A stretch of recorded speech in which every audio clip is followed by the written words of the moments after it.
Hey guys, welcome to the second part of the day one qualifiers for ASL season 19. I do hope that you were able to watch through the first half of the qualifiers. Of course, we already have 6 players qualified, and we're going to qualify another one here right away. The matchup that we're going to be beginning with here is going to be Barracks going up against JYJ. So a couple of great Terran players fighting against each other. Pretty stacked bracket, actually. Yoon Chul, this is YSC, or Tolbo, as he's known. Very popular right now. It looks like Barracks beat him 2-1 right there, as you can see. And also Barracks beat right here, one of my absolute favorites to watch. That's Mihu, the Chinese Terran player. Did get slapped down by Barracks. Barracks is such a gatekeeper for Terrans, man. He's knocked out Scan like 4 seasons, and now he's knocking out Mihu and stuff. It's crazy. Looking down at the other side, JYJ here did have to go through Gusung Hoon, which is Haya. Looking at these other names. No one oh, Fresh. No, Fresh is a pretty well-known amateur Protoss player. And I think that's about this guy I know, like Kasu. He's like a pretty high S-ranked player, and in fact, he did take a game off Haya. So yeah, there you go. It's a pretty good bracket overall. Not too surprised to see these two in the finals. Like JYJ and Barracks are in like every single one. A little bit tough for YSC. Of course, Mihu still, people ask, is there going to be a non-Korean that qualifies? And the answer is, well, probably not, but we hope so. Mihu definitely one of the leaders in that pack. Okay, here we go. Our TVT is going to start. Barracks here on the right-hand side. Looks like he did win game number 1 here against JYJ, which is pretty impressive. Barracks has been improving a lot lately. JYJ here in the top left. JYJ, of course, he did have that one championship run. I feel like that was one of our stranger seasons. Yeah, like I don't want to be rude about it or anything. JYJ is a really good player. Royal's a really good player, and I'm sure there's plenty of people that would disagree with me, but I felt like the Royal and JYJ wins were the flukest wins that we've had in a long time, maybe ever in ASL since the first season, which doesn't really count because no one was in good shape back then when Shuttle won. But yeah, JYJ is great. I watch a lot of JYJ games. I watch a lot of Royal games too. It's just like they don't have the same gravitas as some of these other champions where you're like, well, I mean, Queen, come on. Soul Key, Flash, Last, Light, Rain, it's not quite the same, and you don't feel like they're going to do it again. Anyways, Barracks has been improving a lot lately, so that's cool to see. It's really fun to watch him continue to grow as a player. He's such a fast player. Doesn't always play with the biggest brain, but really good mechanically. I mentioned this a lot. I'm sorry if you watch a lot of my stuff and have seen it a lot, but when Light coached Barracks, it was one of the funniest streams I've ever seen. Light was like laughing about the way Barracks plays. And the thing is, Barracks is in like every ASL, so he's obviously really good, but like when you look at like some of his decision making and stuff, it's like, oh, that's there's something a little bit off here. Especially according to someone like Light, who is generally considered to be the strongest Terran player. Okay, anyways, Barracks scouts through the center of the map. So he sends out a much earlier scout, checks that center. JYJ actually going to check the center as well, but a lot later. The second depot's on the way on both sides, both making a Marine, both going to get these factories out quickly. That is a really fast factory from JYJ. JYJ has some of the best mineral optimization in the world. Also, this is one of the best mining spots on any map ever, period. It is insane. If you get your SCVs cloned just right, or split just right on that top left base on Dominator, nothing mines as quickly as that at the beginning of the game. It's crazy. Anyways, the I imagine this is going to be a couple of factory expands. One base plays are like, I mean, they can absolutely work. Oh! Barracks with the second racks. I mean, the second factory. So Barracks is going to 2-fact here. He's already won a game, and he just wants to end this. Now, JYJ gets right by, and that's... Holy crap. Well, this is really problematic. Okay, he didn't see it, but the SCV that was going to the natural went back with him. So, like, and it was already late. Like, you actually start the command center right around the time the factory finishes. So, there is suspicion here, I would say. Let's see what JYJ does. Because if this is just like 2-factory Vulture against 1-factory Vulture, when he makes the add-on, there's a real chance he dies. Okay, 2 Vultures. If JYJ goes nothing but Vultures here, doesn't make an add-on, and goes for an armory, then we should be going to game 3. Because these like, these one-base cheeses in TVT, like, you basically have to win right at the beginning, or you very oftentimes are screwed. So some good flick back micro here from JYJ. The thing is, you can't trade 1-for-1 against 2-fact. You actually need to get to, like, a number where your defensive stance actually ends up crushing everything. So trading 1-for-1 is actually a losing proposition. I mean, that's pretty obvious. Okay. JYJ in some serious trouble here.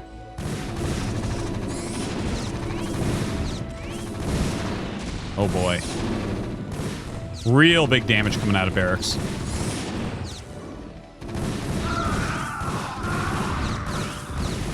Oh, that's some good SCV attacking there. The SCVs actually did... Oh, that was a sick final kill by JYJ. That was really, really good. Now, he hasn't made an add-on yet, so he's actually still in this because he does have that second... Oh, wow, that was a really great block. That is fantastic. He's lost a lot of SCVs, yes, but he has that second command center done, and he's about to have an armory. I don't know if there's an armory across the map. We would hope for Barracks' sake that there is. But, like, Goliaths coming out could pose a little bit of a problem. Normally, they're not very good at attacking, but in this case, I think you'd make the exception. Okay. Third factory on the way. He's getting an add-on. This is really, really bad for JYJ because that, you know, the command center is still being made for Barracks. So he's going to be ahead in SCVs. Probably no matter what. Starport. Okay.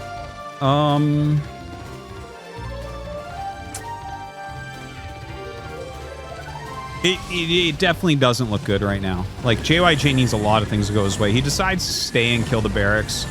That does make some sense. You know, it's not that uncommon to go Starport with 2-factory, no add-on Goliath. In fact, it's the most common thing to do with it. So yeah, see the armory? I was going to say he should be able to predict that. So basically here, if you're ever in a position like this that Barracks is in, where you're like, okay, I'm definitely ahead. He went no add-on, Vultures into Goliaths, probably as a defensive, probably because I was attacking him, but he could have decided to do that beforehand anyways. Basically what you need to do, if you go like tank Goliath from there, you should be able to run everything over. Like, you should be able to get well ahead. And basically your opponent is going to rely on a dropship and just randomly getting up add-ons and making tanks. So there's like, if he makes non-stop Goliaths, he can actually hold all of your early attacks, especially with the high ground transitions. But, like, if he switches to add-ons and you wait a little bit because you think he might be making Goliaths, and then you go, he can have siege mode and be in a fine position, and the game somewhat equalizes. Like, he'll still be a little bit ahead, but, like, you know, it becomes a lot closer and a lot more reasonable for him to fight back from. So anyways, there's like a lot of, like, little mind games and potential things that can occur here. Now, the 3 Vultures here from JYJ are just going to get caught by Barracks. This is, like, an incredibly important game right now for JYJ. You know, the fact that this former champion is on the brink of elimination in day one. We've already had some really strong players not make it through. I would say chief amongst them, like Stork, right? Like Stork against JYJ, that's a good match. What if they're in the same group tomorrow if he loses this? Big deal. Okay. The Goliath drop comes in, and he's absolutely not ready for it. So it seems like he didn't really predict that this would be the follow-up, even though this is a pretty common follow-up to this build. In fact, like I said, generally if you go no add-ons, you kind of need to make a starport. It hedges all of your bets against like tanks and stuff. Wraith being made, I think he's going to know that that's a Wraith, so he's not going to want to sit here. Going to fly out. Some speed vultures going from Barracks across the map. Worker count, 8 in advantage for JYJ after that Goliath drop, so that's really good. It's kind of surprising, isn't it? Well, some good harassment there from Barracks.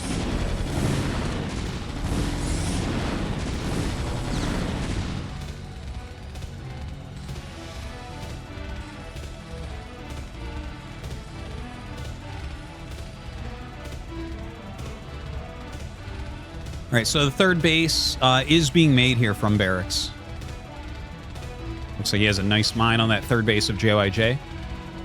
It's funny how JYJ has brought this back with the one Goliath drop, huh?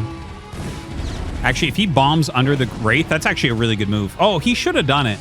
You kill the Wraith so quickly there that even with the tank attacking your Goliaths, you get out with all 3. The Wraith takes like no hits, man. It's so weak. It takes, what, 6 Goliath hits? That takes no time at all. All right, so makes the third command center. He knows that there's a mine there that's a little bit annoying for JYJ to deal with, but obviously that lets him know that Barracks knows that he's expanding. Now, the fact that JYJ has made this game a lot more even than it was before, and it's not like perfectly even. They're in slightly different spots. Okay, yeah, this is exactly what I was going to mention. See that siege tank behind the wall there?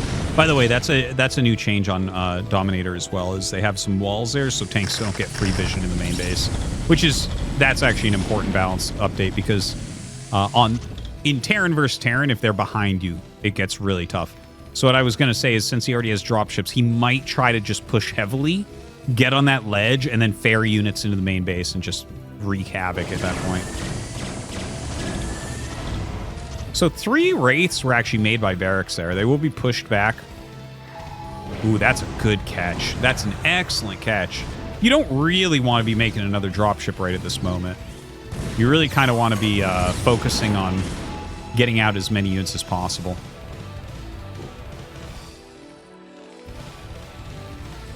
Valkyrie. They can't help themselves.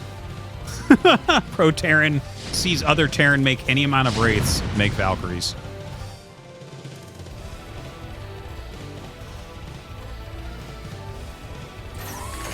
So this defensive stance from Barracks makes a lot of sense. You really have to watch for these backdoor pushes into your main base on this map. That's one of the ways you can find that rotationally symmetric maps can sometimes be imbalanced in one way or another in a mirror matchup, just based on who spawns where. Gives you a really, really big advantage if you're in JYJ's spot against the spot of Barracks. Not that that will come into play this game, but it's something you really have to keep in mind and have some counterplay for.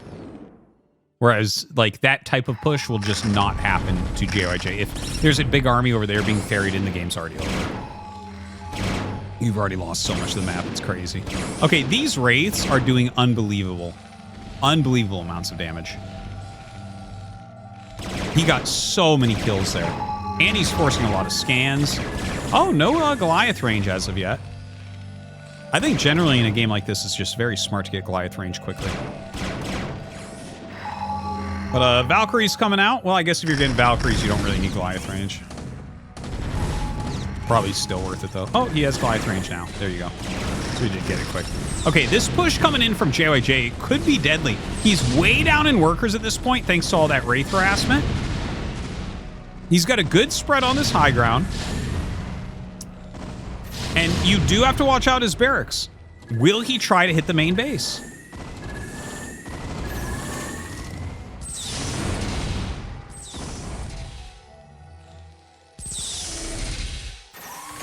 Is that in range? Yeah, it looks like it was. All right, looks like he popped another tank there. Didn't really catch it, but 4th command center is up. Wow, that's actually a really quick 4th. Dude, that's an excellent 4th. Wow. Barracks got that up really fast. I did not expect that, and he's on 72 SCVs. Like, he might be down army-wise right now, so JYJ has some potential. He has some tools to work with. Yeah, and see, he's getting ready.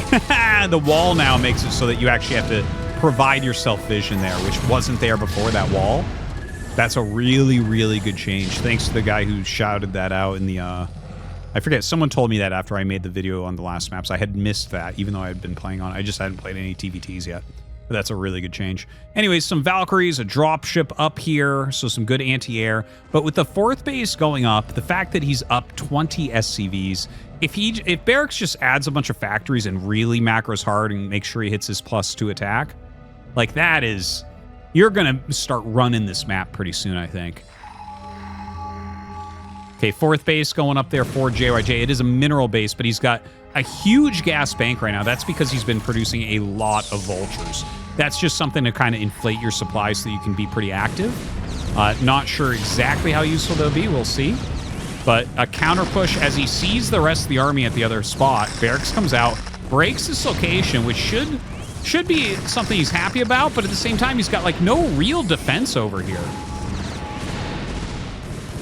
Looks like Barracks wants to attack up into that 3rd base. He's not going to be able to do that. In the meantime, JYJ getting a lot of damage here into this bottom right.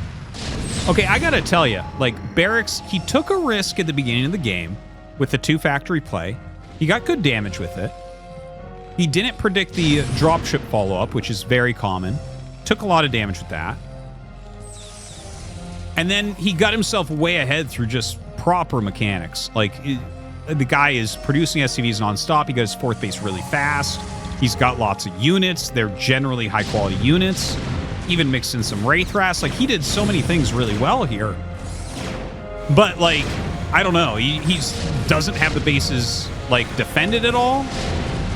And then he kind of attacked up into a base in a single-file line that was well-defended. And I don't know. It's like, it's a weird thing watching Barracks play. There's, like, a lot of good and a lot of bad. There's a lot of things going on in a Barracks game. Whereas JYJ, like, things have gone wrong. But if you look at kind of in general how he's playing this, it feels like there's a bit, there's like more thought. There's more, and I'm not just trying to play into the stereotype that I talked about with Barracks, where like, he's clicky, many clicks, he's very fast, he's very good, but it's like, it's mostly mechanical. But really, that is what we're seeing here. And I think that Barracks is still going to win, by the way. But, like, JYJ is actually battling very, very well.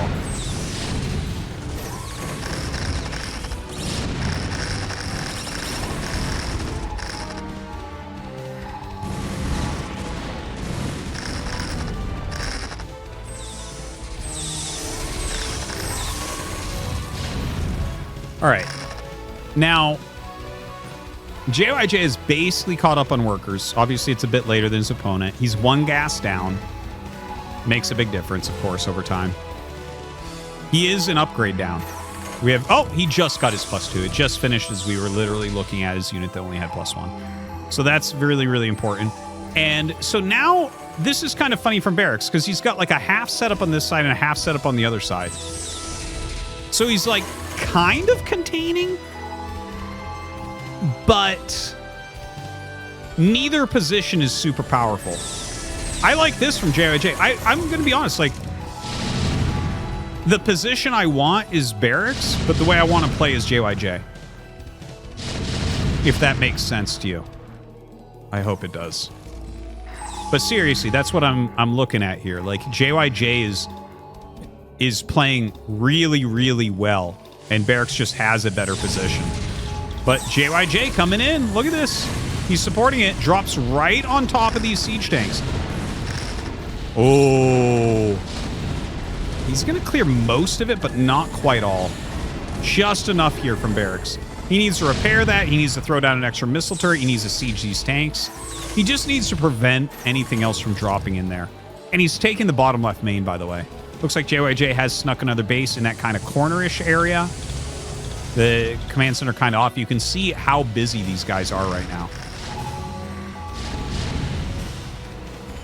Okay, he actually kills the starport of Barracks.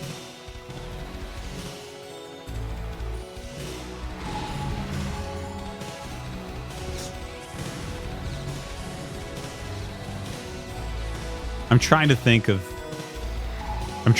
this Terran Pro that used to be around a really long time ago. Hold on. We have JYJ kind of pushing in here. Okay, he backs up for now. But trying to break some of these positions. There was a Terran Pro, and I'm struggling to remember the name, but he was like kind of a meme a really long time ago. He ended up killing his own command center with the tank. Command centers fly, yeah. And he targeted it and never untargeted it. It was a Lost Temple game, if I recall. I want to say his name was Yoon, but this is so long ago. But he was like... No, it wasn't Yoon. Okay, I don't know. I'm trying to remember. Someone will remember this that has watched StarCraft forever, but I believe it might have even been against Elki, where he lost his command center by targeting it. But he was like the fastest player in the world with absolutely no brain. And I'm not saying that Barracks is that. Barracks is definitely better than that. But it's just like kind of in some ways reminding. Now, look at this. This is a giant dive in from JYJ. And it gets splattered. It gets splattered. I think that this game is one of the best examples. Well, that wasn't the greatest move from JYJ. Everyone's gonna make good moves and bad moves throughout the game, but like this is one of the best examples I feel like of mechanics versus like strategy. Like JYJ overall is making better moves. That's the thing. It's like better asterisk, okay? Like a lot of his moves make more sense and everything, but like Barracks, like his mechanically he's crushing. Look at this, guys. Look at what the map looks like. He's just taking it over. He's always got more supply. Things are going wrong, but he's got enough that he's okay. And that is a very strong way to play StarCraft. If you've got enough that you're okay. Quantity has a quality all its own. Barracks Bonaparte. Okay? Very famous saying there.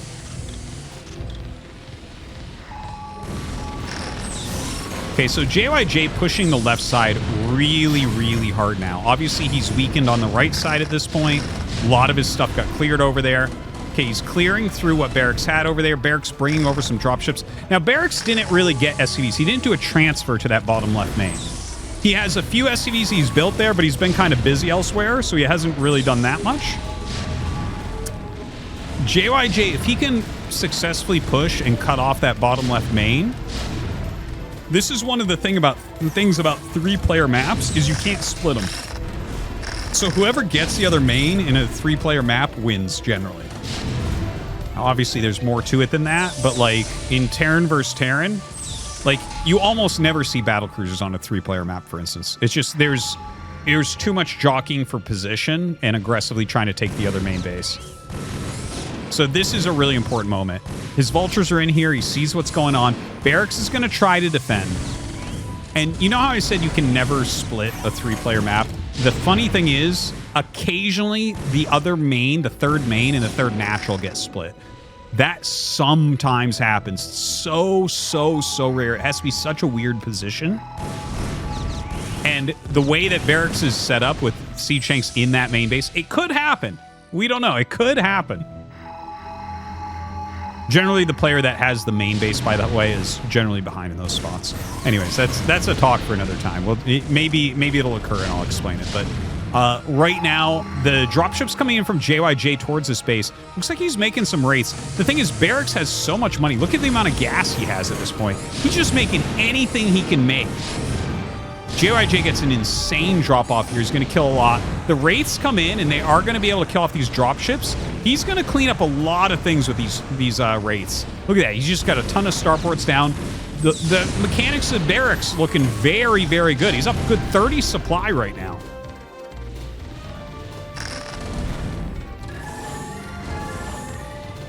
Some more dropships flying down to the edge.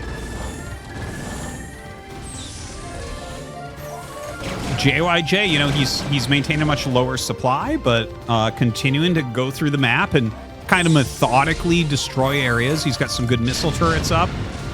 Huge siege line in the center. Barracks is maxed out. So, like, he's got to do something here. When you're maxed out in this type of position, like, you do want to make some strong moves. And don't forget, his supply is higher quality, too. There's way more vultures on JYJ's side and less supply. So, like, without a question, Barracks has better and more stuff. Okay, 3 dropships going to the side. Blocking any base over here is going to be super strong. The Wraiths clearing out any tanks that are on their own. This is actually a sick game. I can't believe this started the way it did. Like, what a sick game this has turned into. That is a fantastic drop there from Barracks. That is so... JYJ is like... I mean, he's still got good supply and everything, but he's running low. He's running low. Trying so hard to break through this, and he is going to be able to break that as well. So he breaks that drop finally. Oh my god. Well, just when you break that drop, another gigantic siege tank attack comes.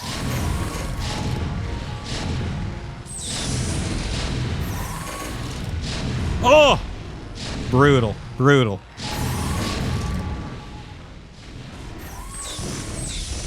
God, I love StarCraft.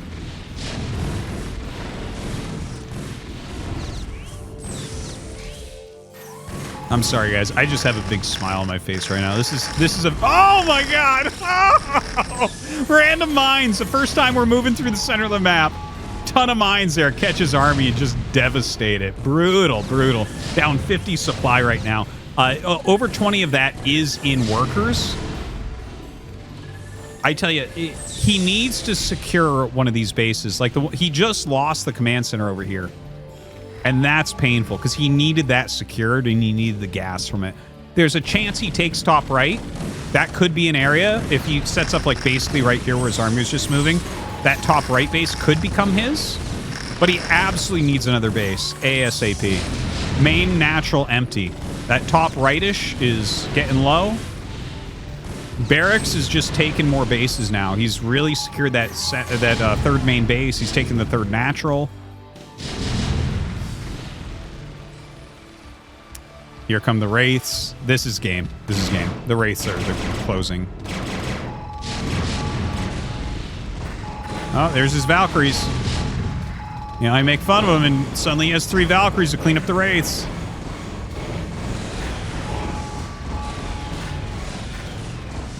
Ah! Not quite a good enough split there. Okay, a drop from JYJ. This is very, very important. The thing is, even if he kills a lot of SCVs here, over 70 SCVs for Barracks, again, like, Barracks' SCV count has been all over the place, but he keeps bringing it back into the 70s, which is very, very solid theory in TVT. Because they actually, look at that, they clean tanks better than almost anything. But just, like, I love seeing it play out as it should based on the 2 players' styles. Like, the macro beast that is Barracks here, doing such a good job. Now, JYJ has gotten a lot of siege tanks. I wish he had scanned right there to get rid of those. Yep. See that? The mine kills 2 tanks. That's so painful. The other one almost died as well. And now Barracks just shoving everything up here at these tanks. He's going to be able to basically break this. Yeah, not even just basically, just completely. He's just got such an army. Many, wow.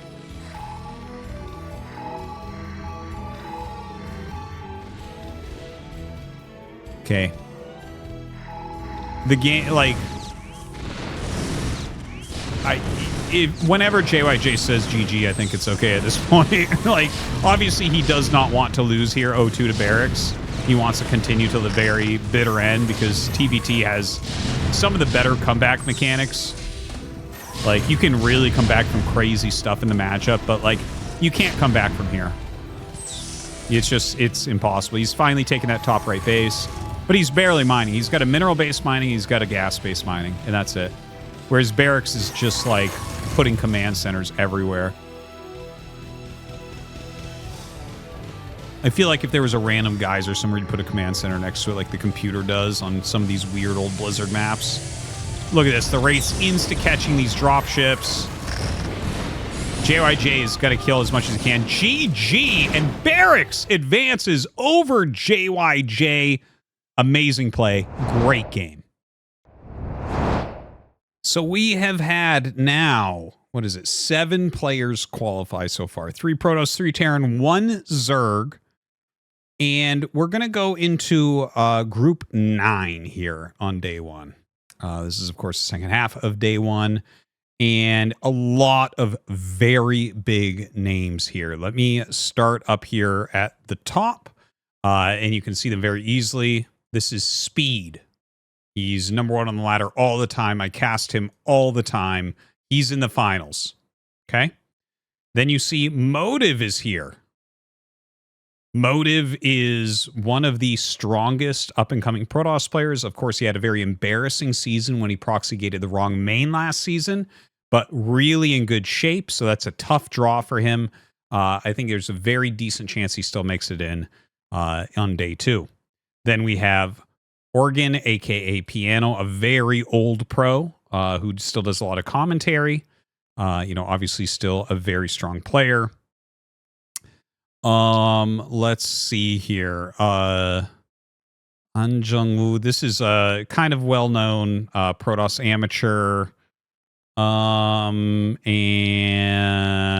here's Hero, the second best Zerg in the whole world.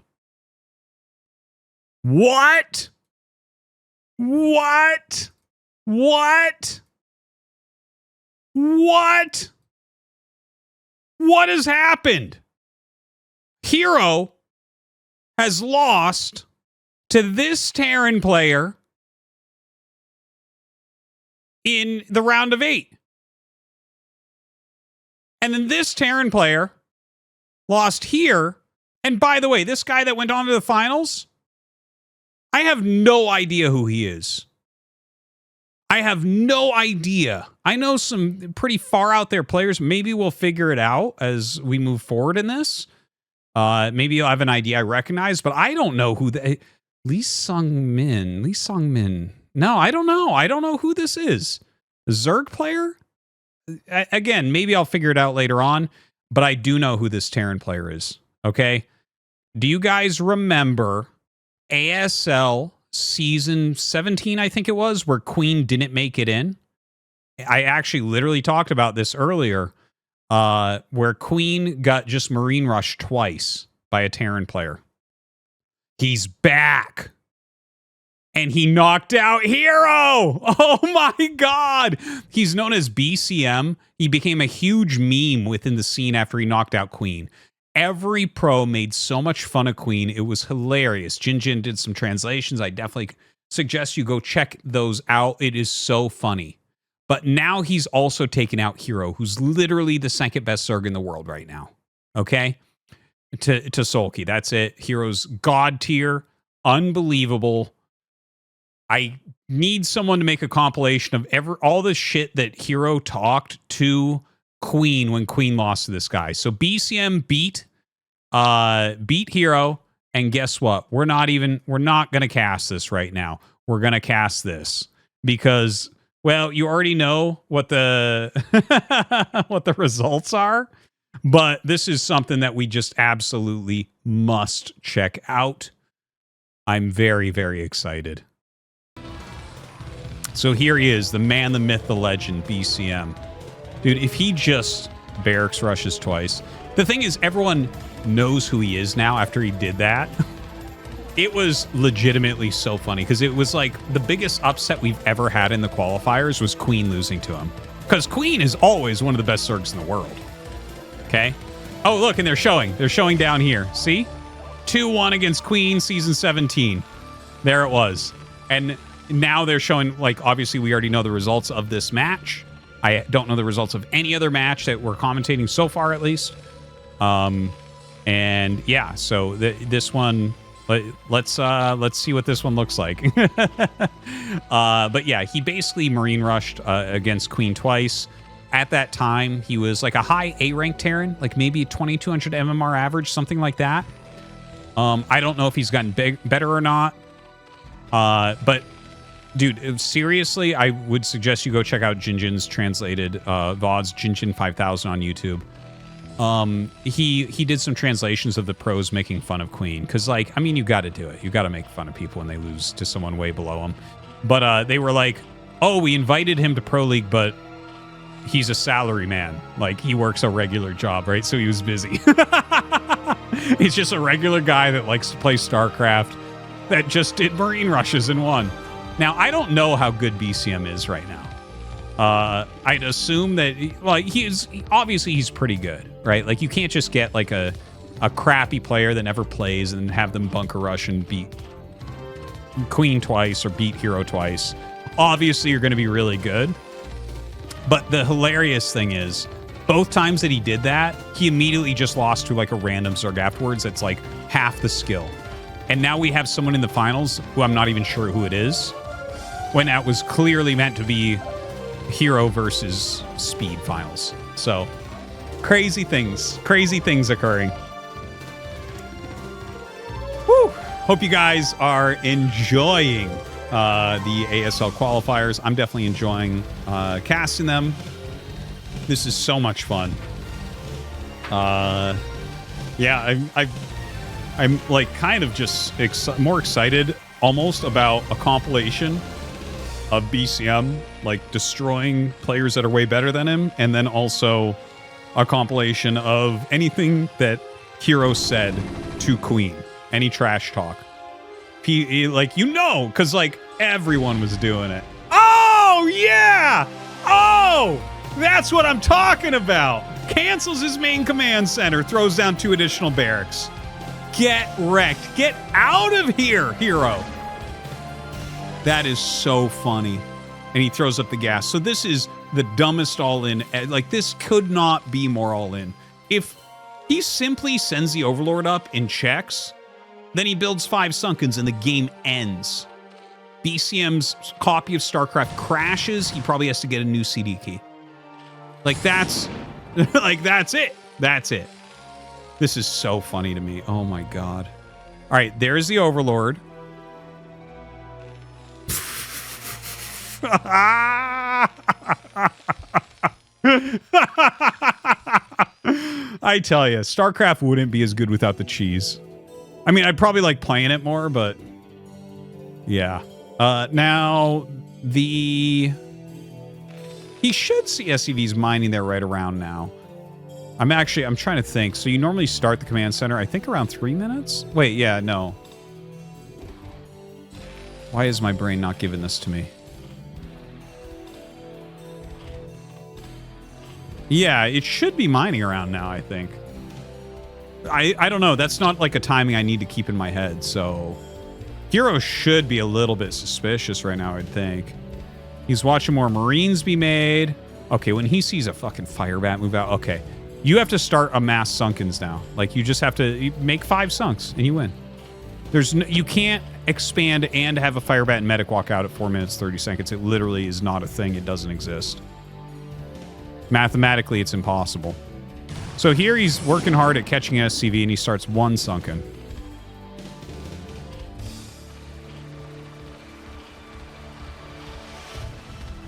Dude, what? That's way too late.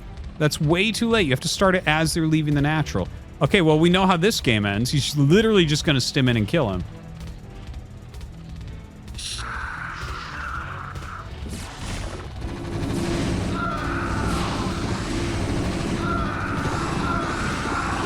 Oh my God. This is Hero dying. Oh boy.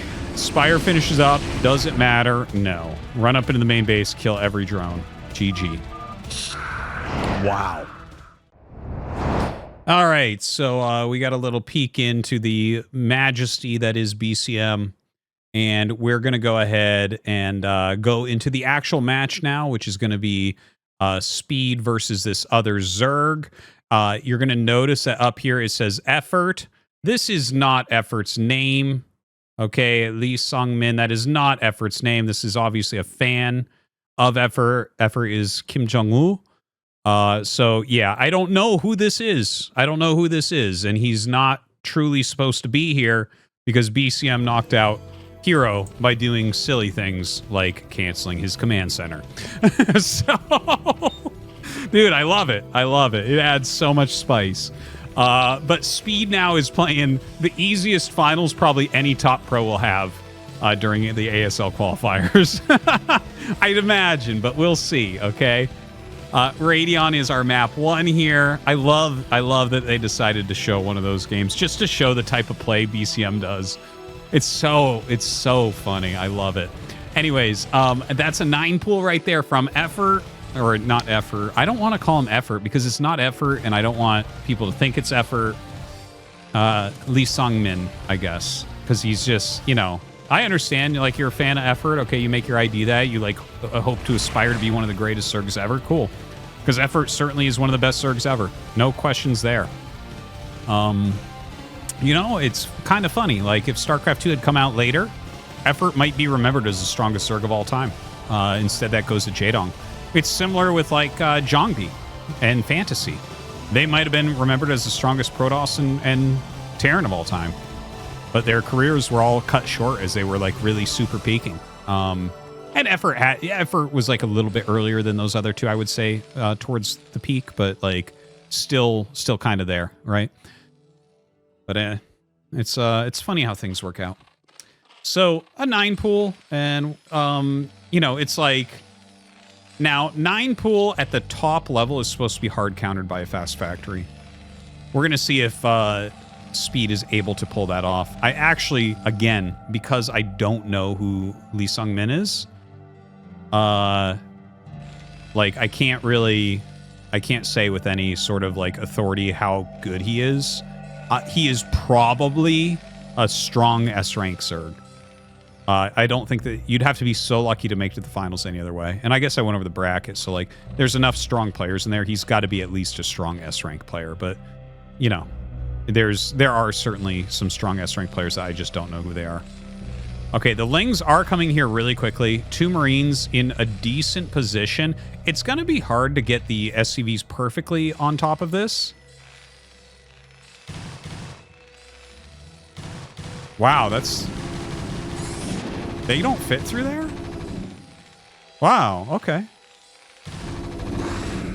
I actually had no idea.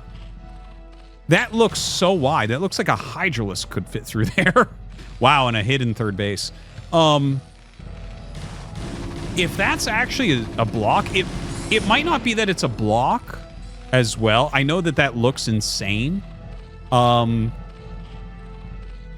it might be is it's actually very tight, and to try to go in there, you'd glitch a lot. But that was very strange to watch. You know, 6 Lings can obviously kill 2 Marines if you don't pull SCVs to block.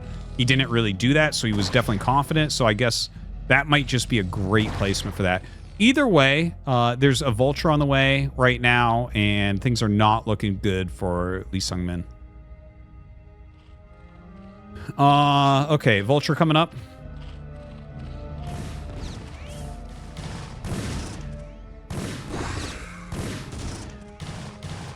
Wow. Okay, well that's probably game. That is, yeah, most likely. Speed is very likely here to kill way more than you can handle. Oh, he's actually missing shots there. He must have been building something at home. Yeah, he's going 2 starport behind this. So even letting this die is not the end of the world. Like, he definitely could have done slightly better. Hydralisk Den on the way. Yeah, I think you can look at this and, like, I mean, if you're good enough to be in the finals of this, you know how Speed plays in general. Because you probably hit him on the ladder a lot. Like, I hit Speed on the ladder a lot. And this guy probably plays at the same time zone and is probably closer in MMR to him. So, like, I'm sure he knows that Speed likes Wraith. So you may as well just make a Hydralisk Den and try to cheese here. Double Wraith on the way.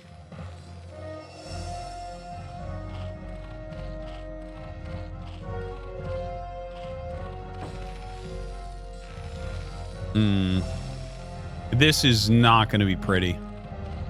There's actually as many drones as there are SCVs, so that's kind of nice.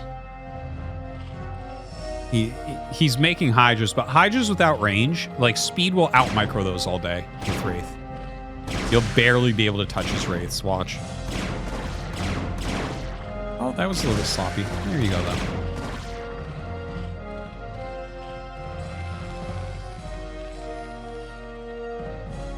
Yeah, you do need 6 Wraiths, by the way, to one-shot drones. They deal 8 normal damage to ground, and Zerg does an instant heal, so you'd have to have all the shots hit at the exact same moment, which is almost impossible to do. There is some delay inherent in the shooting of units. It's to make sure that they don't look stupid all shooting at the same time. If every unit that shot at the same time shot at the same time, the game would actually look really stupid, trust me. I was actually told by people who work at Blizzard that that's why. So, anyways, yeah, he's killing a lot of drones. There's a lot of Hydras being made, but Speed literally doesn't care. He is dealing so much damage here. And by the way, look, he's about to find this base. He's like, where did you sneak expand to? This is the sign of a man who plays a lot of ladder. Because this is the type of base a ladder player would take, where you're like, okay, what is a stupid location on the map?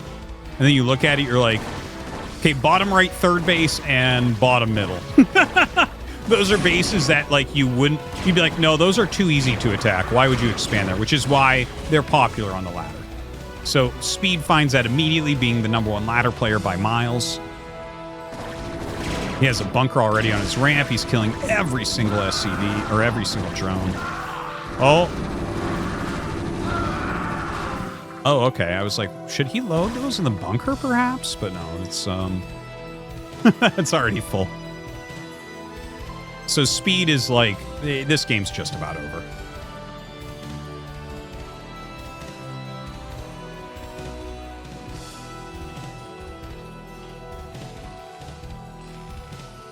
Yeah, he's getting Cloak. When he gets Cloak, he can actually kill all these Hydras really quickly.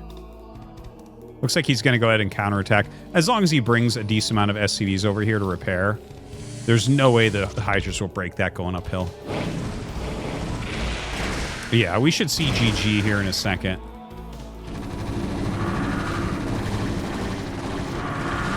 Yeah, look at the one SCV blocking too. Takes so many shots to kill it. Oh, dude. Oh, gross. Okay, GG. So instead of doing any more of the Speed games there, because he obviously is going to take that, we're going to jump into the next group. This is Group 10. And a very, very exciting finals here. You know him. You love him. Jaedong in the finals. Very, very nice. But this is an exciting moment here for this man. This is Ridesky. You've heard of him a lot. You've seen a lot of casts of his on my channel. Ridesky has been one of the top ladder players for 8 years, something like that. I remember the first time I heard of Ridesky, myself, Nyokin, and Tasteless went to some like ASL qualifiers, and Nyokin first round got him, and we checked, and we're like, oh my god, that guy's top 10 on the ladder. And dude, that was like 2017, 2018. It was like one of those, and he was already top 10 ladder. Ridesky has had a hard time. He's been one of the top macro Terrans in the world and unable to qualify. This is doable. This is doable. He's absolutely good enough to beat Jaedong. Jaedong's a better player, I would say, but Jaedong's big weakness is his Zerg versus Terran. Sometimes he does lose control of those matchups. So, yeah, we'll see if Ridesky is able to do that and get that big win. Looking at the other players that have fought here, Zealot died to Ridesky 1-2. So that shows that he is in very good shape. I would actually put Zealot's Zerg vs. Terran slightly above Jaedong's. Just something to mention. Zealot does play a little bit more aggressively. He probably did a lot of guardian rushes. But Ridesky taking him down. Very, very nice. A big deal there. Over here also, Ridesky took down Saber, a very well-known player. Saber is all over the place. He plays everything right now. He practices all the time. Yeah, he's in very good shape too. And look at that, 2-1.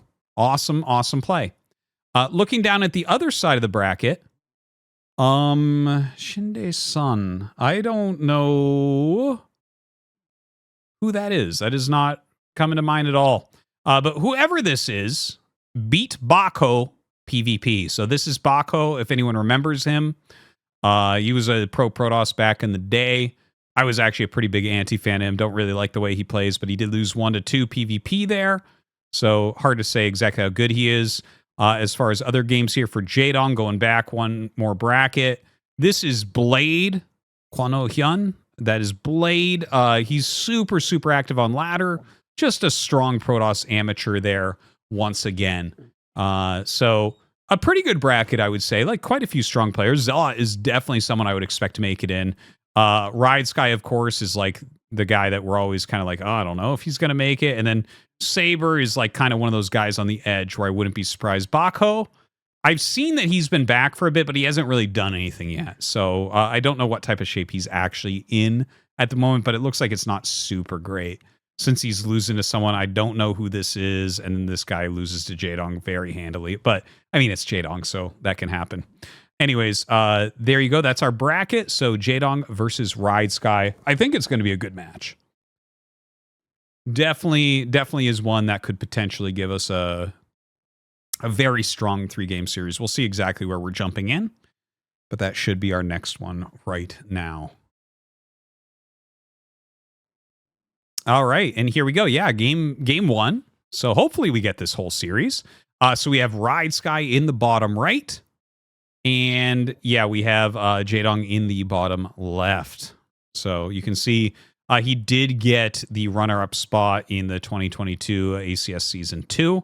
You know, of course, yeah, ACS being the kind of amateur tournament, true won it this time. Ridesky's played it plenty of times before. And yeah, he's mechanically extremely, extremely good. That's basically what I can say about Ridesky. He's a practice beast, always super high up in the ladder and everything.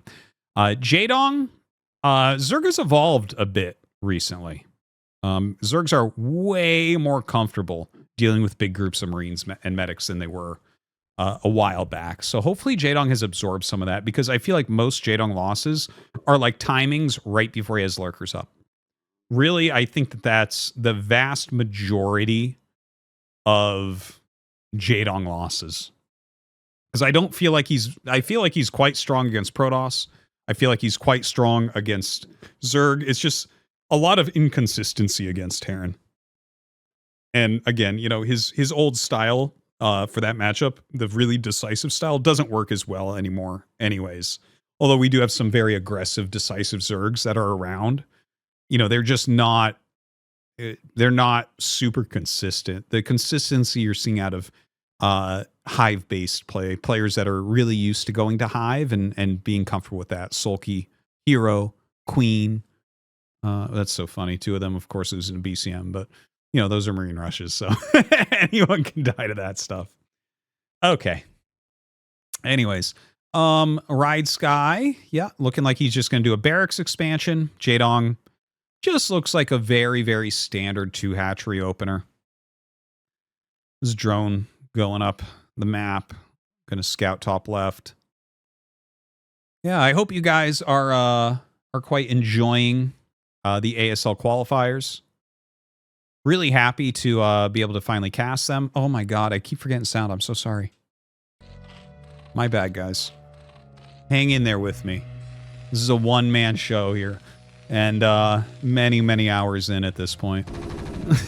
Now, oh, he actually catches the Overlord. He's going to just barely kill that. Jaedong may bring the drone to try to buy time, but I believe it's just barely not going to be enough. You just should ignore the drone here and target down the Overlord, and then you can actually snap the drone back too. You'll have damage on a Marine, but it's okay. Yeah. This is a nice thing about Radeon, because it's like horizontally symmetrical as opposed to rotationally symmetric. What you do is you scout to the north or the south with your SCV, and you just like bring your Marine down a little bit after the second one started, and if they sent their Overlord horizontally and they're checking the main base to see if you're there, they'll lose it. I'm surprised Zergs are still doing it, because it's like, I can't even tell you how many Overlords I kill on this map with exactly that. It's all the time.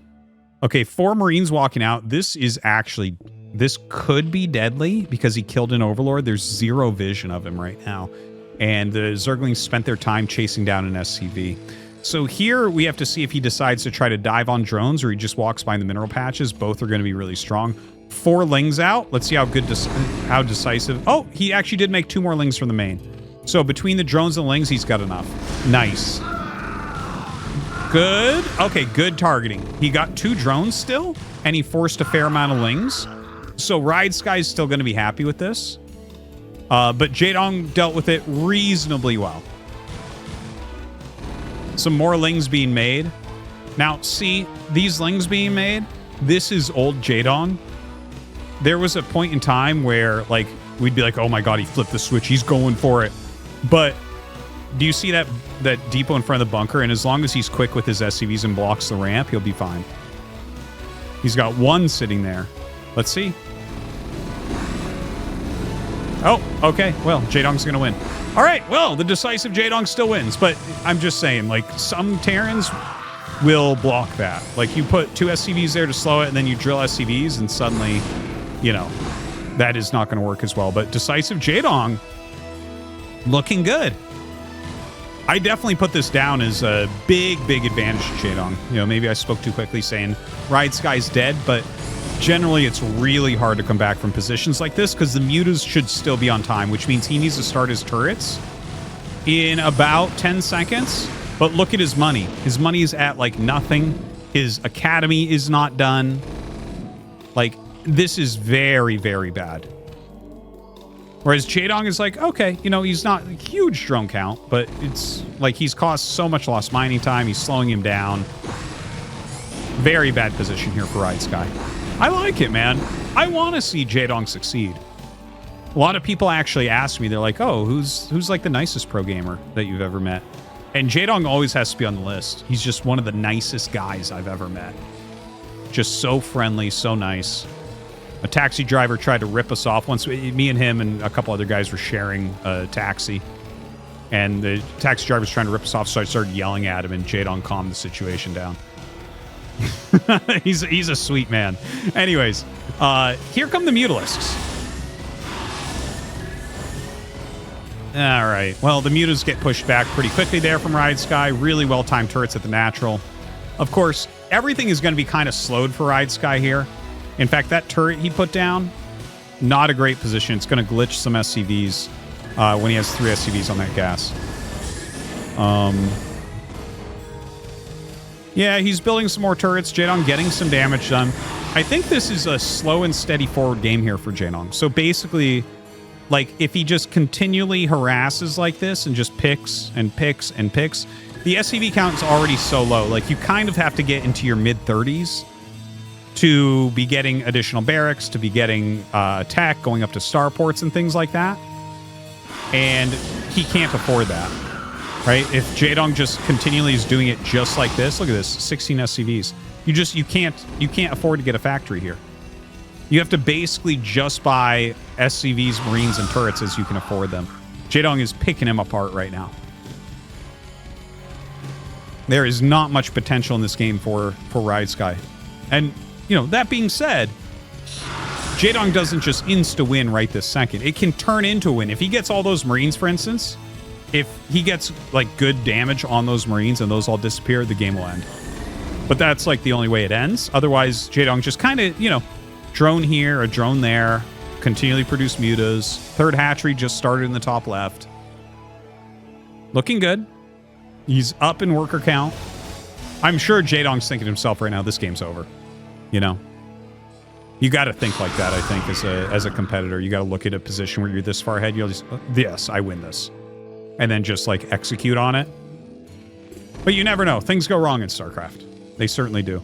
So Ridesky's adding 2 barracks, so he's just going to go completely all in. He's never going to make a factory. He probably won't mine any more gas, or very, very little gas, just enough to sprinkle in some medics.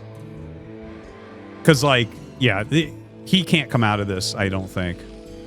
At 26 workers, like, either he's, with the additional 2 racks, either he busts Jaedong, or Jaedong is going to be up the next tech route, and, like, you know, tech units from Ridesky aren't going to help at that point. That's my take on it. Wait a minute, he's going into 3 racks, isn't he? Not 4 racks. I think I misread that just slightly on that. Well, that just shows how weak his economy is. It's almost never do you have just 1 barracks while you're building missile turrets. Okay, he is still going into the 4 racks, but I thought he actually already had a 2nd one as natural for some reason. But yeah, it's a bad position. Now you can see he's got a lot of his Marines and medics up here. He's going to hide them in the corner to try to make sure Lings can't come in and absolutely destroy him. But the thing is, the Mutas can do that alone. Lings come up to help a little bit.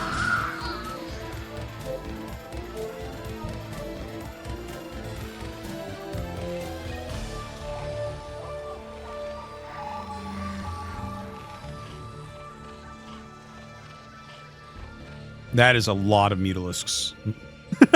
That is very many Mutalisks. Look at this. Jaedong does not need a micro anymore. Absolutely a slaughter. And, you know, everyone in the world, except for Ridesky and Ridesky's... Maybe Ridesky's mom wants Ridesky to win, but this is Jaedong he's up against. So Jaedong takes down that game 1, and, wow. Very, very one-sided. Okay. We're going into game number 2 here between Jaedong and Ridesky. We're going to be on Dominator. Looking at the positions, yeah, everything seems okay-ish. You know, I've mentioned in some previous casts here in the ASL qualifiers how top left is incredibly hard against Mutalisks.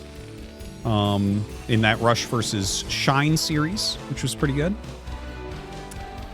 This bottom leftish position is not nearly as bad. It's still a little bit tough. The right-hand side position is the easiest to defend against Mutas. So this position is still a little bit tough, but it's not nearly as bad as top left. Now, a barracks is going to be made in the center here. Whether this is going to be BBS or just barracks into a factory, we have not seen yet. So he went up to 9 SCVs. It should be just a single barracks into factory then. Let's see what Jaedong does. So you go hatch first.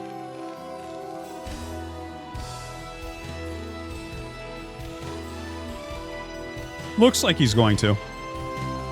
Yep, over 200 minerals, so should be the case. So Ridesky has some real potential with this. You know, sometimes the single 8 racks can kill a Zerg if they don't micro really precisely and figure out what's going on right away. Ridesky most likely in about 5-6 seconds should get a gas. Oh damn, it was only 4 seconds. I'm losing it. But yeah, like the gas follow-up, it's like you go from this into a factory. So like, let's say that they hold it and you don't get a bunker up, which is a possibility with this for sure. Basically, as the Lings get to your base, you have a vulture popping out. So you're going to be safe and you're going to still force a sunken with that. And you just kind of maintain pressure. The tech helps you to survive and it helps you to pressure as well. This is a pressure build. This is like it can go into an all-in. It can, but generally this is like a pressure build that expands. And of course, again, if anything goes wrong for Zerg, it can spiral, of course. All right, 2 Marines coming down. SCVs scouting all over the place. Here comes a lot of drones. He's taking this very seriously. He's unstacking the drones before they get up there. So that's 7 drones, 8 drones. I want to say I feel like a lot of people bring... Is it 7? We haven't seen as many 8 racks as lately. It feels like it fell off a little bit. Okay, runs them all the way away. All you have to do is stall it a little bit. Once you have your Lings coming out, you're going to basically be okay. Now, wait a minute. The Lings are going to get on top of this before that's done. Even if he gets like 1 to 2 Marines in there, these Lings have done their job. Oh, dude. Okay, my heart just sank for poor Ridesky. Like, all 3 Marines die right before... Like, I kind of knew that was going to happen, but all 3 Marines died right before he got the bunker done. Not much goes right for Ridesky in these tournaments.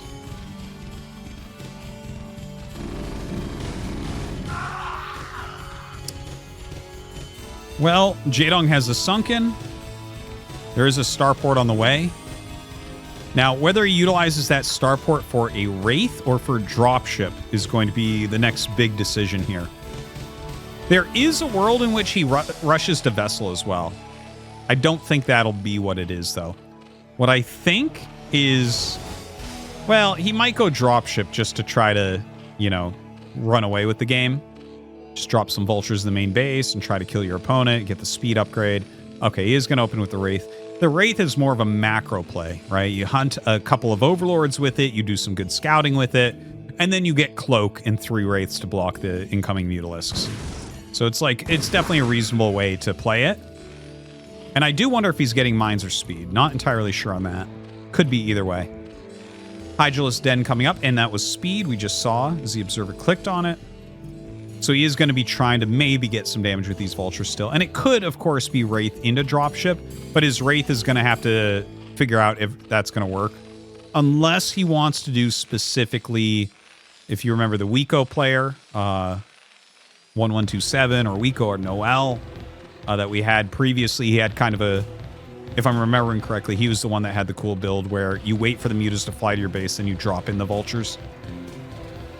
I believe that's, I believe I'm remembering that correctly. Okay, comes up with the Wraith. You know what this looks like from Jaedong, actually? This looks like... There was like, when 2-port Wraiths started getting popular, Soulkey came up with a 2-hatch Muta build, which cut some drones and got Hydras out, so that there was minimal Wraith damage, and then his Mutas were on time. And it really screwed up a lot of 2-port users. This kind of looked like that a little bit. Now he does get... Oh my god, he gets 3 of them by. Okay, luckily 1 dies. Let's see how many drones he actually ends up killing. So far, not many. Try and get an Overlord here. Okay, gets a drone. Gets another drone, or an Overlord there. Not looking too good. He is on 1 base still. Oh, and he did make a dropship. Huh. Yeah, he's got Cloak on the way. Lays a couple mines. Okay. I feel like Mutas are about... Yeah, Mutas are about to pop. This is only 2, so he can't one-shot drones.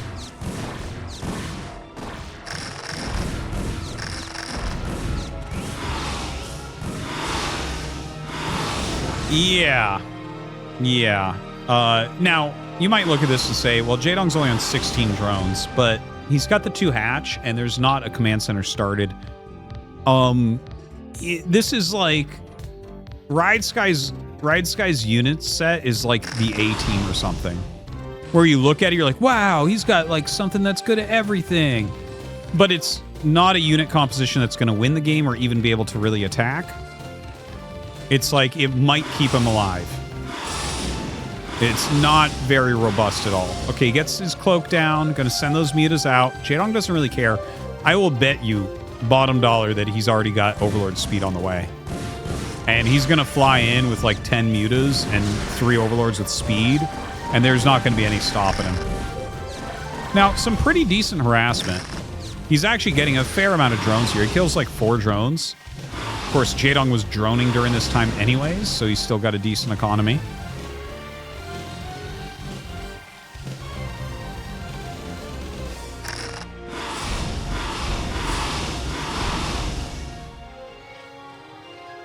Yeah, Jaedong looking very, very poised to get into this ASL once again. course, he was our third strongest Zerg last season. Ah!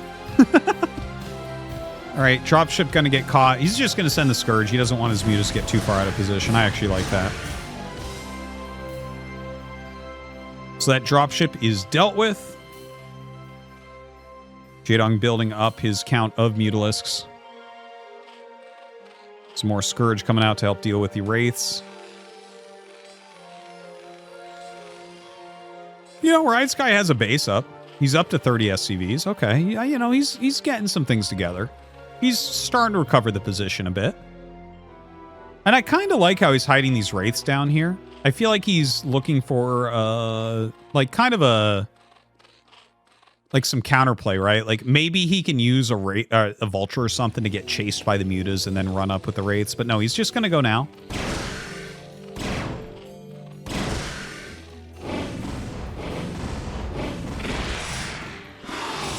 All right, well, four Wraiths here. Doing what they can. Yeah, loses one, unfortunately. Not the damage he was really looking for, but his SCV count is recovered. 37 SCVs is pretty solid on 2 base. Like, you can start actually doing things at that point. For sure. And I'm sure that that will continue to go up. Ridesky is a great mechanical player, so I think we'll see a SCV count continue to grow. And if he can continue to keep a bit of pressure on Jaedong, keep that drone count a little bit low, keep him replacing some drones here and there, Ridesky may be able to macro his way out of this deficit. It looks to me like the amount of Hydras that Jaedong is making, he might have the plan to just go up and bust. I don't believe that there's a siege tank yet. You know, you can't make everything at once. All right, well-placed turrets. Zoning those out. He was looking for the Vessel. He knows, like, once you open Wraith, you have to go into Vessel in this type of Wraith game. If it's like 2-port Wraith, you might actually go into Valkyries, but with this type of 1-port Wraith, you always go into Vessel afterwards. So he was just hunting for that a little bit. If he could randomly come in and get a kill on it, that'd be pretty huge.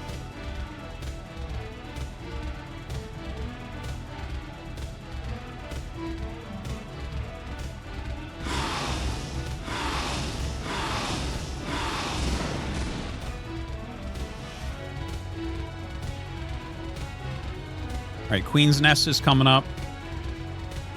Oh, and you know what? He's got the, you know, I'm sure it's a carapace upgrade because it's ZVT, but they're like, this is technically a 1-1-1 that he's up against. So a 1-1-1 being like 1 barracks, 1 factory, 1 starport. And so basically anything, like the idea behind a build like that is you tech way up. Like you go all the way to the end of your tech, which in this case would be Science Vessel. And then you fill it back in. And it's like, okay, well, Science Vessels and tanks. And then you build a bunch of barracks and get Marine Medic. So it's a very technical army that has a lot of flexibility to it. So when this was first getting really big, and it had a really big win rate at one point, like it was a really strong build around ASL Season 6, I want to say. There was actually an excellent translation of an interview with Flash concerning this build on Team Liquid, if I recall correctly. But anyways, there was a school of thought and a style to play against it where you would actually like add an extra macro hatchery and you'd go like kind of like Ling Hydra Lurker with carapace upgrades and just kind of overwhelm it because it was technically really strong. So you didn't want to overdo mutas or lurkers because then that makes the power of the irradiates and the siege tanks too strong. It was kind of like, oh, there's not enough Marines, so let's overwhelm in that way. So I wouldn't mind to see that from him. I feel, yeah, see, he's got speed on the Hydras. There you go. He's kind of going with that idea. We don't really see the Zerglings being made, and we don't see the extra hatchery, but it's been a wonky game. So I think kind of the idea is there. Now here's a push up towards that third base for Jaedong. Woo! Does get one of the vessels. That's nice. Loses a medic there. A lot of Hydra Lurker coming up. How many tanks? Only 2? Oh, 3. Oh, God. Oh, and Jaedong's actually counterattack. He's saying, screw it. You're going to kill this base? That's fine. Yeah, this base is going to go down really quick. Jaedong going for a counterattack. This is a little bit wild. I think Jaedong is actually fairly likely to lose this game. That bunker is not going to be saved, unfortunately. If he could have repaired that a little bit quicker, that would have made all the difference. But look at this. Jaedong hunting the tank. That's like basically all he needs to do is kill that tank. Uh-oh. It didn't die. Uh-oh. Oh, he's in lurker range. There you go. There you go. I do wonder if he put that over it to make it hard to repair. Not sure. Okay, looks like they had a pause there. Unpaused. Sorry about that.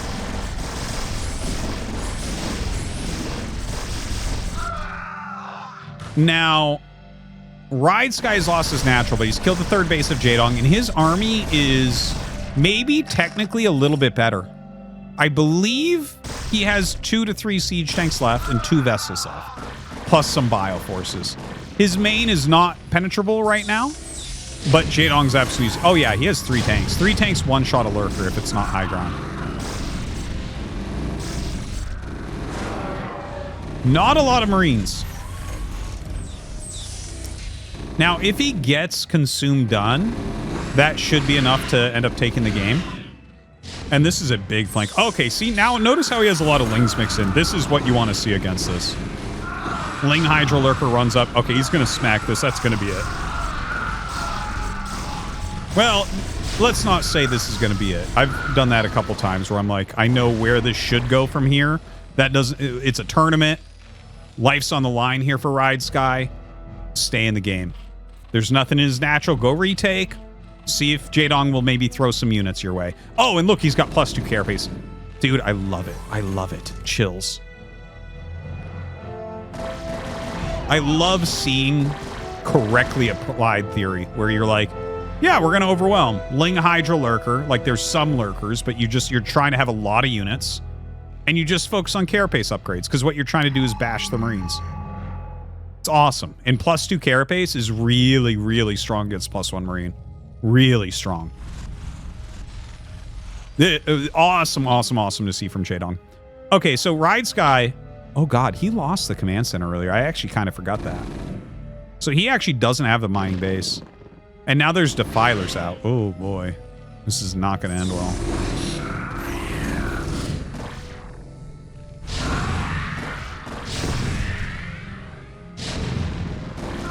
Woo. Okay, that's game. Lost all of his vessels there. Not enough tanks. Yeah, Jaedong being very smart about what he's targeting down.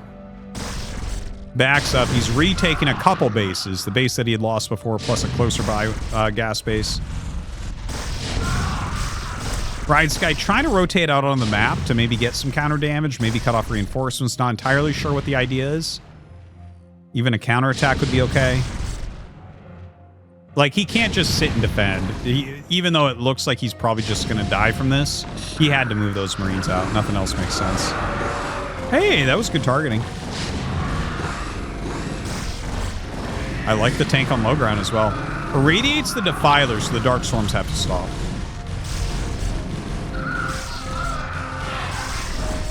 A lot of Fire Bats coming out. He realizes it's a very small lurker counter Dark Storm, so might be able to get us around. Adrenal done for the Lings. Ugh.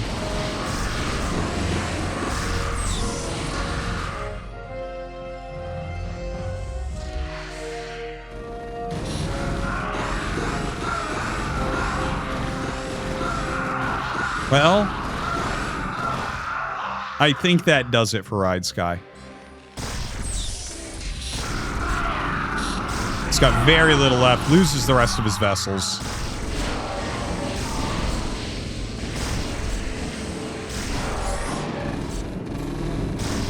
Ugh. I gotta tell you, you have to feel for Ridesky, man. He's been trying so long to get into ASL, and it's just not happening. Maybe on day 2. Maybe on day 2, you know? You get that second shot. He made it to the finals here. Not a weak bracket either. It was a solid group. Ridesky knows everyone. Everyone knows Ridesky.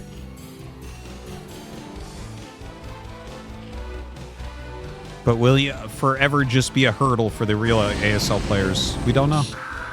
Gotta believe, gotta keep on working hard towards your dreams. Jaedong coming in for the kill now. Up 40 supply, way better tech. Better upgrades, I think, too.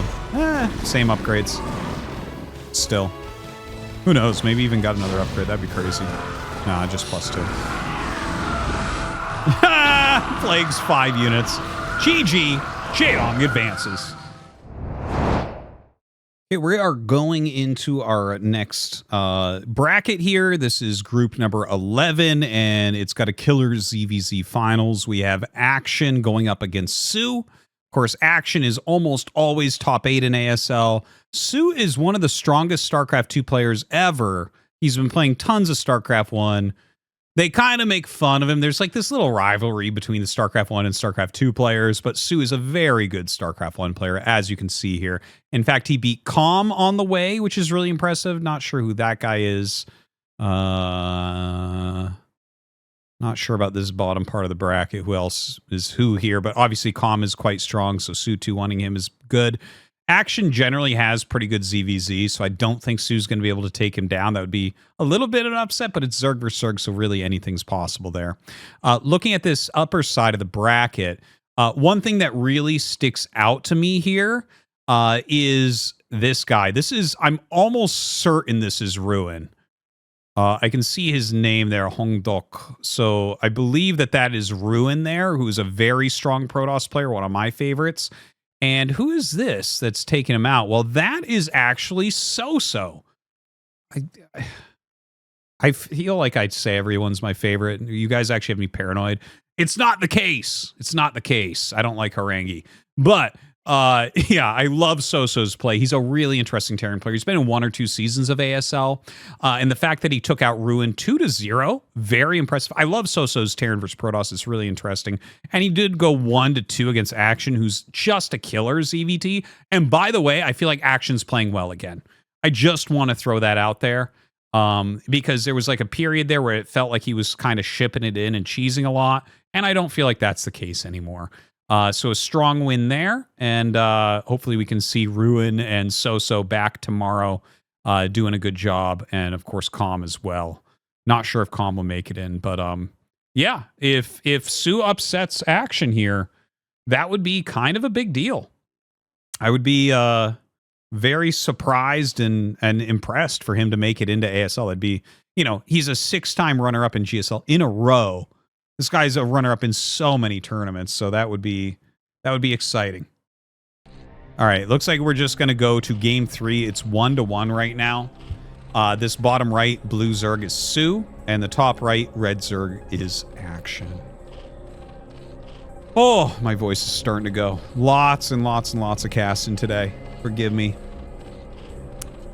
But this is... Yeah, I don't know. I mean, one ZVZ away. No one is that much of a favorite in ZVZ. This has actually been a problem for professional StarCraft for quite some time. It's hard to get dominant Zerg champions because Zerg versus Zerg, like, you just kind of get sniped. It's like you can get an edge, you can be better. And people bring up JVZ when Jaedong had like a 70% win rate in Zerg vs. Zerg. But someone did the stats on that. There was this, if someone could link me to this blog, I read this blog on Team Liquid a long time ago, where someone actually went through some really interesting things in the pro scene. And he had written about Jaedong's ZVZ specifically, is that the reason his win rate was so high, he wasn't particularly adept at winning bad positions. He just never lost good positions. Okay? So we used to talk about how it's like a kind of, there can be a rock, paper, scissors. Like quick pool beats hatch first beats pool first, that's not quick. And pool first that's not quick beats pool first that is quick. Right? So like 9 pool beats hatchery beats 12 pool beats 9 pool. That was kind of the general idea of ZVZ, and it's still somewhat like, it's not exactly like that anymore, but basically Jaedong always won when he was ahead, Like, if he got the right build, he knew how to finish it, like, every time. And that's why his win rate was so high. But that's also part of the reason why, for instance, if you look at Pro League, okay, you look at the teams that dominated Pro League, it's like, oh, this team has Flash, okay. Oh, it's SK Telecom, okay. Whereas a team like Jaedong's, like Hwasong Oz, it's like, okay, I mean, maybe they do well, but you can't... People would just send Zergs out to snipe Jaedong. They're like, yeah, I don't know, go do a 9 pool. And it's like, well, that's a higher win rate than sending any Terran or Protoss against him right there. So, yeah, that can be a problem. And in fact, I mean, probably by ASL Season 4, I'm sure if you go back and watch, you can see Tasis and I talking about how Sulky will probably win a championship. And he just kept getting knocked out in Zerg vs. Zerg games. You know, it was a problem. It was a problem. It was just like keeping him back when we knew he was good enough already to be winning championships. And now he's won 3 in a row. And if he can just avoid ZVZ, he'll probably continue. Or even if he gets ZVZ, maybe he'll continue. Anyways, yeah, that's just some thoughts on the matchup and why I'm saying Su has a really legitimate shot here. Anyways, Su is getting the hatchery. He's making a lot of Zerglings right now. He did pull a couple of drones down. So those drones obviously can help a little bit.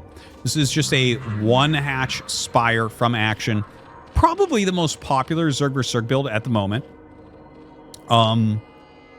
Yeah, it started to kind of beat a lot of stuff. People are very good at how to utilize those mutas when they get them out first. Now, with the second hatchery, if Su can block everything, obviously he'll be in good shape. Now, he did get Zergling speed. So this is a pretty common tactic where if you have the hatchery, you go for Zergling speed and then you flood Zerglings at your opponent to slow down him getting his mutas out before you, and then you catch up with your Spire. It's a very common idea. We see it a lot. We see these two types of plays go against each other very, very oftentimes. Now, Su sent out a small group of Zerglings. That could be for a counterattack later on. He is getting his own lair. Is he going to just go Evolution Chamber? I think so. I think he's... Yeah. Oh, wow. Action made his second hatchery in his main base. That's a very decisive move right there. He's not giving himself any room to recover a bigger economy game. Oh. I'm completely stupid. The placement of it, I was so sure that was a hatchery. It must have been a evolution chamber or a creep colony or something just to do a drone trick. That must be what it was. Because I was like, that's wild, right? And obviously we see now he's not going for the hatchery. Wow, I don't know how I messed that up. But anyways, it's what it looked like to me. Yeah, if he had gone for the second hatch in the main base, it's just like, he's like, I have to kill him before he starts getting gas from his natural. It's just, you don't really have any outs at that point. So it looks like Evolution Chamber coming up here for Su. We'll see how good he is at playing this style. He is up in workers. He has more mineral patches. He will have a second gas when he wants to go do that. Losing an Overlord here. This is not the end of the world for Su to lose an Overlord. Obviously, everything hurts in ZVZ. He might want to be careful and get some additional spores. I am a little bit nervous because I see one here and I see one in the main. Su is a bit of an optimizer. He's a bit of a mechanical beast. I would call him more mechanics-oriented rather than optimize-oriented. But, like, one optimization thing would be to get as few spores as you possibly can here. Okay, so see, he's pulling the drones up. This is why I was like, oh, you might want to get more spores. Action gonna find a way in. Gets a couple drones anyways. Here's an attack. Mutas have to fly back. Ling counterattack here from Action. This is a crazy position right now. The Scourge chasing after his mutas. He's microing against them. Oh my god. This is a lot of Lings to be getting into each base. There is a sunken here, so let's see what Su's micro looks like. If he can target the drones well... Look at this. The drones drill on top. Good defense so far from Action. He's getting that second hatch, which did end up getting made, by the way. It feels to me like Action's got this. That was a very precise defense. His sunken dies right at the end. And he gets, like, every drone pursue.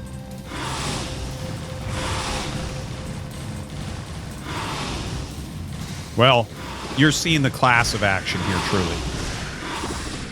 Action is a very solid ZVZ player, as solid as you can be, I would say.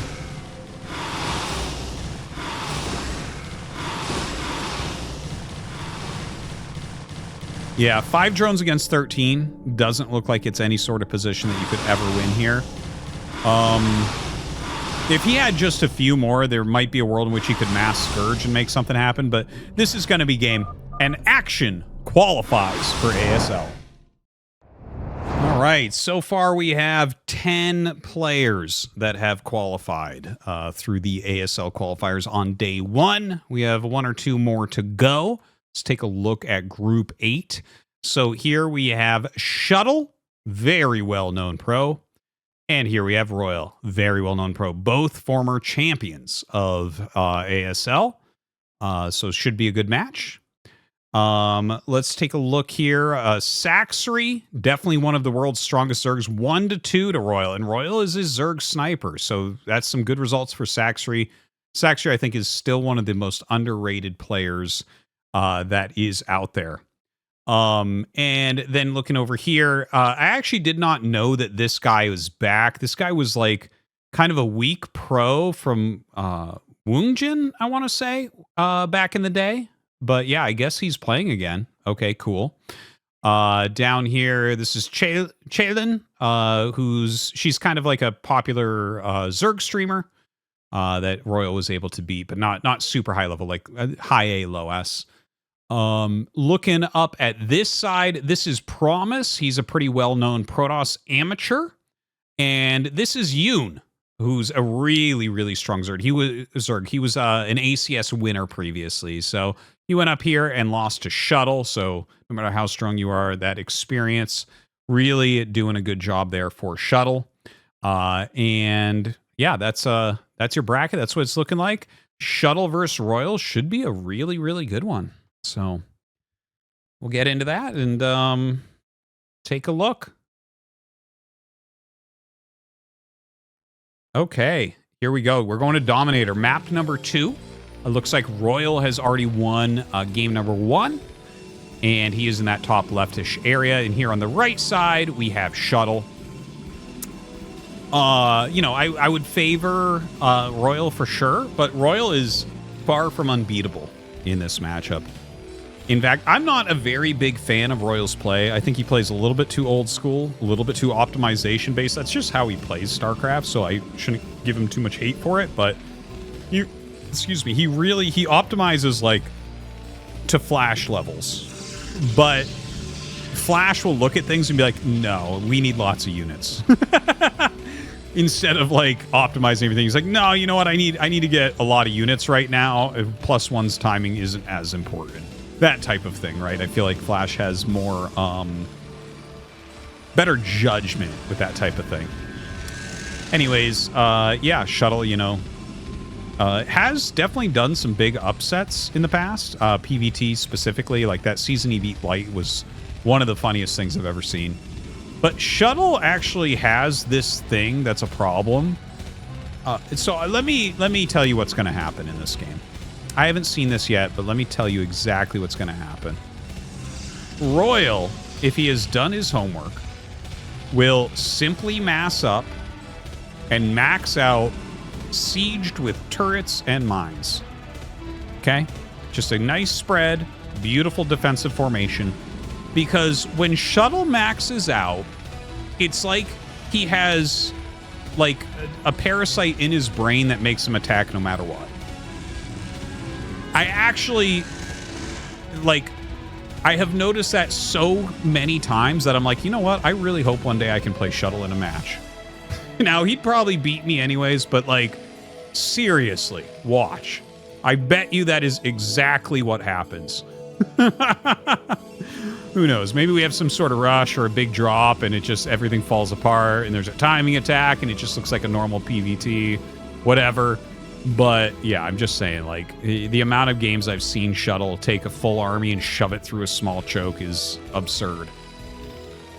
So anyways, factory is on the way. First Zealot coming across the map. Should have a second one being built. Yeah, about to pop as the Cybernetics Core finishes up. And you can go ahead and grab a Dragoon real quick. See if he actually blocks this ramp against this. No, he's just going to send it out. But nice hit.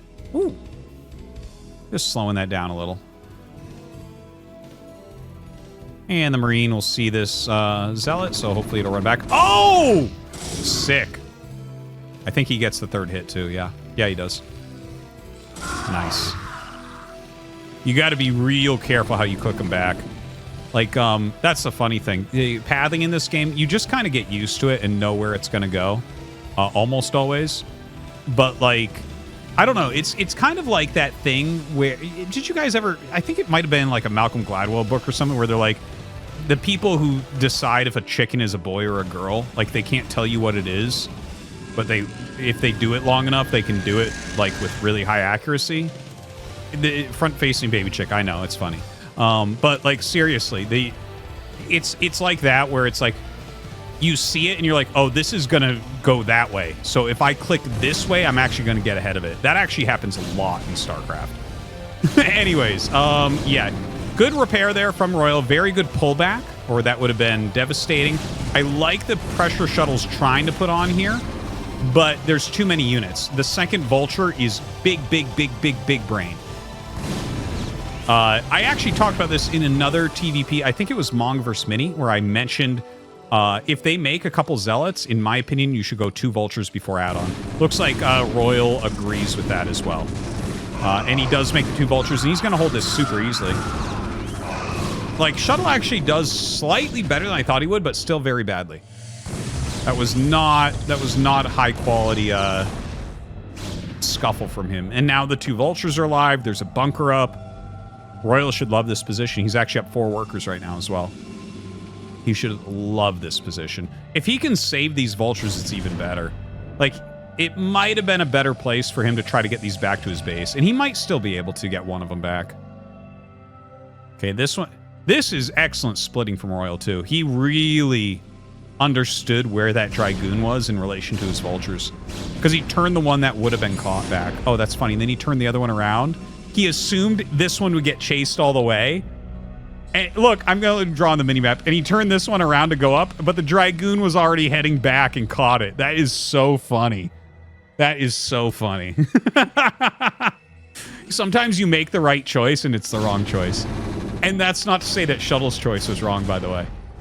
But, like, most of the time, Protoss will just finish off that Vulture by chasing it down with the one goon. Okay. A little bit of pressure going on in the bunker. He's got the SCVs in position to repair. Brings a siege tank out. No problems here. Shuttle has to pull back. Some mines going down. Ooh, see, that's the Shuttle. That's the Vulture that you left out there. That's why you chase it down. Bam. You never know. You don't know where the other mines are. Oh, that's hilarious. Dude. How many IQ points does Royal have, truly? Very, very good play. So he's gone into 2 factory here. Very, very safe stuff. Love to see that. And this is actually literally him doing the opposite of what I was talking about that he does a lot of the time that I don't like about his play. Like, in this current metagame, I really think that 1 factory armory is pretty weak. I think we've seen that discovered over and over again. And he has skipped that this time. He went double factory eBay. And this makes you super robust. You're never going to die in the early game with this. You're always going to be really, really safe. And be able to get into a longer game. And honestly, I think that's what Royal needs. If you, like I said, if you just kind of get maxed out against Shuttle and move carefully, he will find a way to give you his army. All right, 3rd gate is coming up. So kind of that's like, 3 gate goon into 3rd base. It's not bad. It's actually become a little bit more popular lately. But not a build that was being used too much by anyone other than Rich for a while. Which, by the way, now I'm thinking back to these brackets, I don't believe I've seen Rich yet. Or if he was in one of these brackets, he was, well, he has so many IDs. He could have signed up on something I don't know. You're supposed to have, like, your name in there and stuff, but that's what makes it a little bit easier to identify some of these guys and why I can't identify some people. Some people don't actually have their name in there. It might just be some random ID that they've made up. Although, the funny thing is like there's this sets of rules for how you enter the bracket, and not everyone follows them. And, you know, Soup doesn't, like, disqualify people for that, and they're not too crazy about it or anything, which actually, I appreciate that. I think that's the right way to do it. There's no reason to chase players away. They should be able to follow simple instructions, but they're gamers, so they can't. You guys know how it is. It's true, though. You literally know I'm correct. Okay.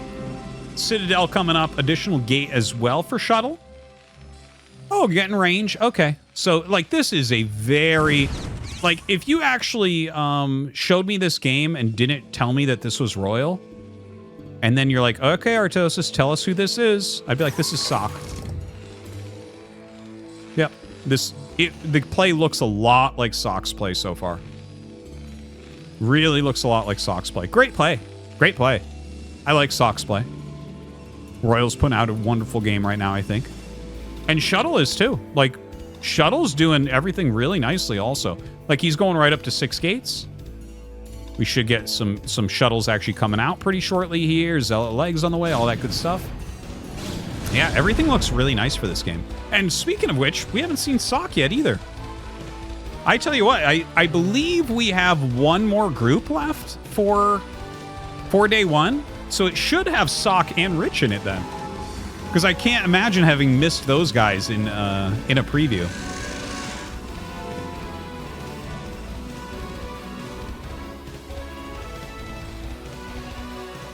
All right, 3 more factories coming up for Royal here. Gonna set up. Yeah, he's got that range upgrade, so gonna be hard to do anything with shuttles here. I love the scans to get rid of observers. Once you realize what Protoss is up to, a really great choice. Oh, interesting. So he wants to take this as his third base. Definitely that as a third is the most defensible base. But it's stretched pretty far from your natural, whereas the mineral-only third is not, so you can have a more centralized defense for both bases. But it's not bad, because on this new version of Dominator that I went over in that one video on Artosis TV, you know, I did point out that you can put a missile turret down there as kind of a stationary, like, holding point, and he's done that here, so that'll help kind of connect the bases a bit. Now, Shuttle looks like he wants to do something cheeky. He is up 25 army supply. He has Zealot legs. Hey, there's some potential here. But he's on 3 base, so if he blunders this army, it's going to be really incredibly hard to come back from. Really hard. Okay, here we go. 3 base attack. 130 supply against 108. Oh, this does not look good for Shuttle.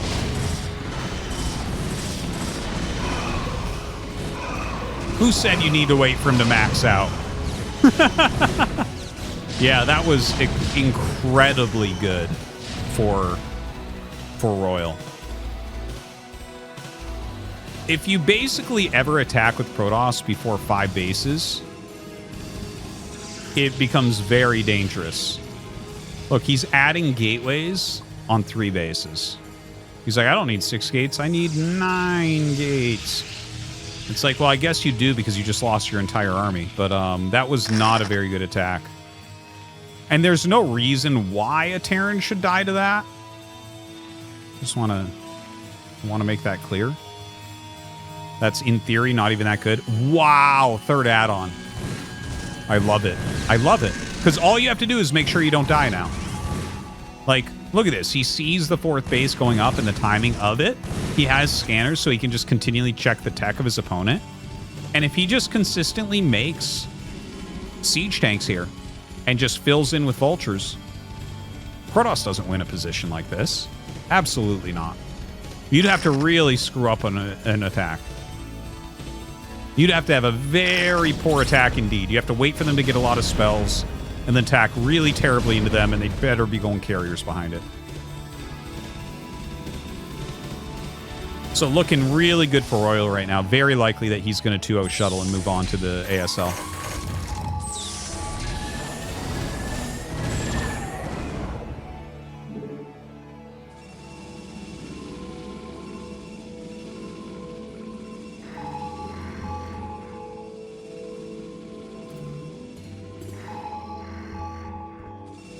So that fourth base getting set up. A couple photon cannons going in as well. He's still got, like, reasonable supply. He's got no spells in his army yet. So it's just, like, Dragoon, Zealot, and, like, a Shuttle. This looks terrible for Shuttle, guys. Looks terrible. Royal's putting out a very, very nice game. A very clean game. A dropship comes out. That's kind of an interesting time for a dropship. Oh, just a vulture drop. Okay. Did he scan and see no cannon? Okay, he's scanning in. Yeah, there's no cannon there. So yeah, why not? Hell yeah. Sometimes you drop like a tank and 2 vultures and just be annoying with it, but it doesn't get too much done at this stage of the game generally. As Rain would say, the dropship phase is over. Right now, you want your attention mostly on just maxing out and getting upgrades and all that, and blocking anything Protoss is doing. Very late support bay coming in. Oh, man, this is so bad for Shuttle. Sends a giant wave of Zealots in. Oh, man. Oh, flies back. I like it. Yeah, he'll kill a few probes. This is not end of the world for Shuttle. It's, like, annoying. But already other things have happened that are bad. Oh, my God. He can't fit anything back there. And his Sim City is not allowing Dragoons back there. This is one of the most Shuttle games I've ever seen.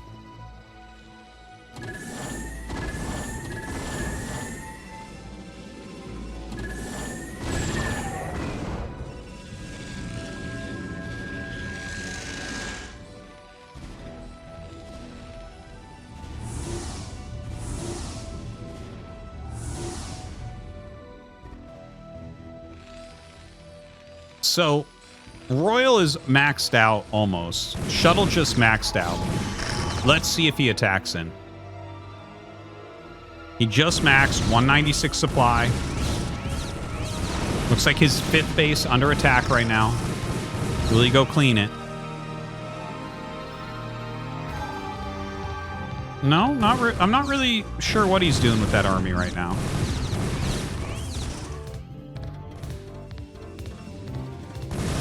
Both sides, 200 supply. Okay. I don't want to just keep saying maxed out, but,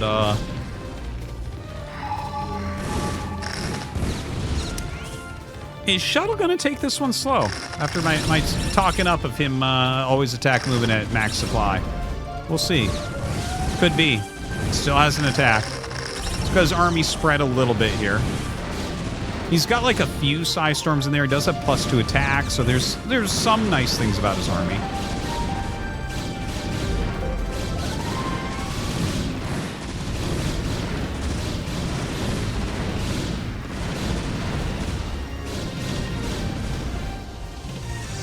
All right, gonna set up that mineral base. Just kind of creep across the bottom of the map. Royal moving his army down the left side. I actually like the position Shuttle's taken here, where he's really, really far back. Because this is a long way to push for Royal. Like, he pushes up partway, sets it up, starts to bring his army back. It's like, if you extend your entire army all the way down the map, it gives Protoss a lot of surface area where they can choose to attack you.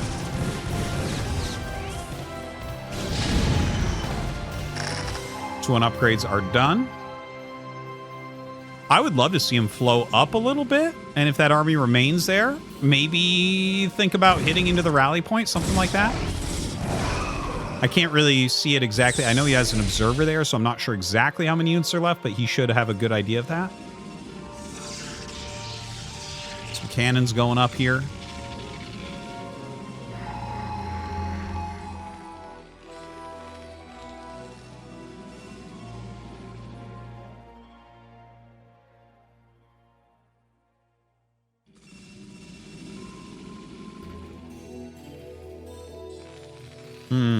Okay, here we go. Is Shuttle going to attack? That's a lot of Zealots. Oh my god. It's got those High Templars in there as well. That is a lot of Siege Tanks. Jeez. If you can get some Storms off on that or get a few Zealots on there, that would be pretty amazing. There was actually 0 anti-air there until those Goliaths got over. But he only has the one shuttle, I think. Living up to his name, Shuttle. His name isn't Shuttles, guys. It's Shuttle. Okay. Not really finding anything right there. Oh, God. Really good mine. Not the best Psy Storm.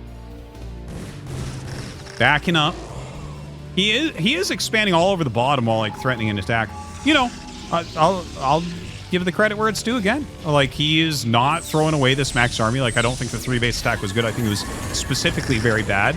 But the way he's pulling back, the way he's acting like he's going to attack, I really like that. It's allowed him to set up those 3 additional bases. He has a lot of bases right now. If he keeps mining there, like, I know his bank isn't as big as Royals right now, but he'll start to get, like, a real serious bank as well. And who knows? You get some good Psy Storms off. Maybe you get a little counter harassment at a base. Things could turn around for him.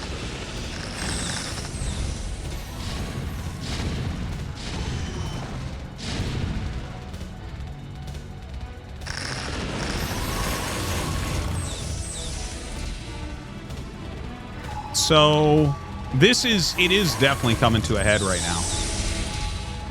Royal is very slowly, very carefully moving forward. This is one of the most meticulous, slow pushes that I've seen in a very long time. Good Psy Storms. That was actually a really good snipe on the vessel as well. Not those 2 Psy Storms weren't all that good, but that's okay. He does have the double robo, still upgrading. Moving a big chunk of army elsewhere. What is he going to do with that? Is he just going to counterattack? But if he counterattacks, he's going to lose his rally from the main base. Because Royal is definitely pushing to hold that natural area. So we got to see him make a move, like, really quickly here. The eBay, like, catches him moving up towards that 5th base. Turns around. He's engaging with, like, 15% of his army here. All right, some Psy Storms going down all over the tanks. Hey, I mean, overall, he is whittling this down. He's killed a lot of siege tanks here. Even the Archon being a little bit helpful.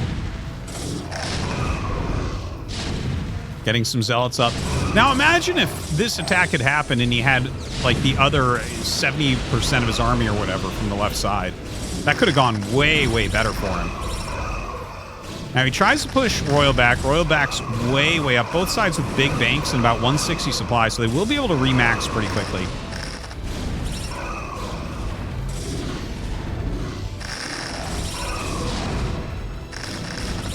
And...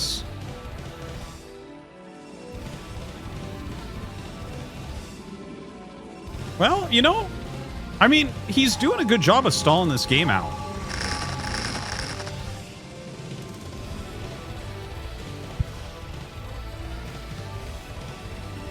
Royal's trying not to overcommit, because if you lose, like, your entire army across the map, Protoss can seesaw it back into their favor really, really quickly, like go kill 2 bases or get on top of your rally points and really be efficient at that point, which you can never let them really do. Shuttle taking one of the only other bases that seems realistic to take.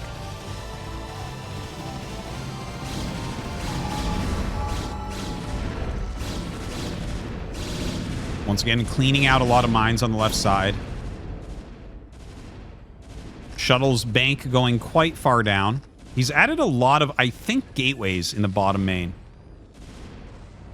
I'd love to get a look at that just to make sure they aren't stargates, because you never know.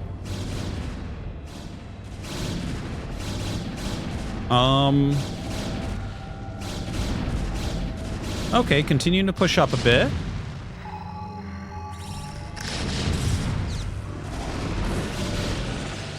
Decent storm.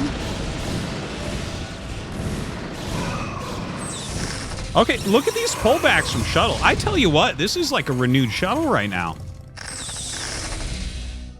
This is a Shuttle that if he hadn't done that bad attack on the 3 base, I feel like he'd be way ahead at the moment. Because he would have been able to get these bases up way earlier without wasting that army. And now I'm looking at this, and like the way he's pushing up and like grinding a little bit of the army, then pulling back, losing almost nothing. That's a very good, very strong way that you can play Protoss.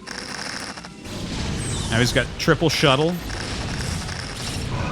Going in, gonna bomb on top of these siege tanks. Ooh, an Archon in there. That was wild. A few okay Psystorms going. He has to pull back, though. His Zealot count is about to diminish to nothing. When those Zealots dry up, you cannot continue. Look at how quickly the Dragoons die. It's as if they don't even exist. It's almost like they're healing the siege tanks at that point. So Shuttle loses quite a bit there. He needs to re-macro super, super fast. He needs to bust the rest of that army. Like, a lot of it's very, very injured, so it is kind of doable if he actually re-maxes quickly, but it feels like Royal's actually macroing more quickly. Here's the thing, like, I'm seeing this 170, right? He's just... Like, he's got so many gateways, the supply should have jumped more quickly. I feel like he was doing some other tasks instead of maybe hitting his rounds just right. I'm sure some of the gateways already had units on them, but, like, I don't think every single one of them.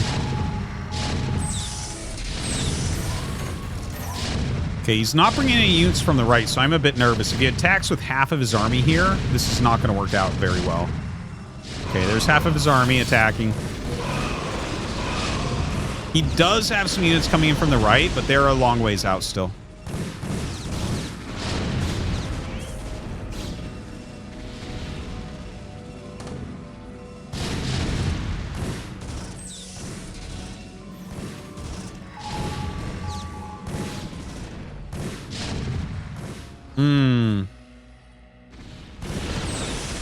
Shuttle has to save this Nexus, I think. This is not a game he's going to end up winning by losing this Nexus. Because then his rally up is going to be really bad as well. I mean, he has that top right base, which is nice.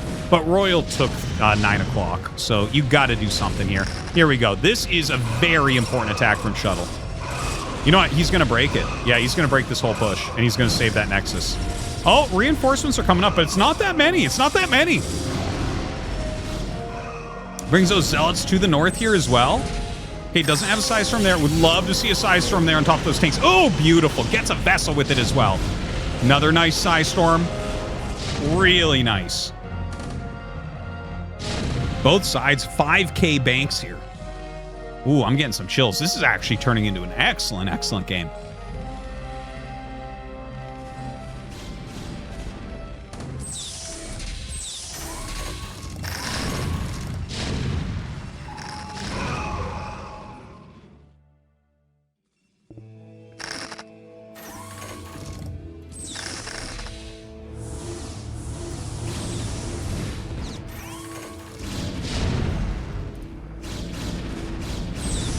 Okay, so this continual push that he's brought back down here, like, Royal realizes if he kills this Nexus, I think, that the game basically becomes his. Is Shuttle going to be able to save it again? With the defense matrix and this many vultures, I feel like he'll hold this just barely. Maybe not. The Dragoon's coming up, excuse me, from that base doing a fantastic job.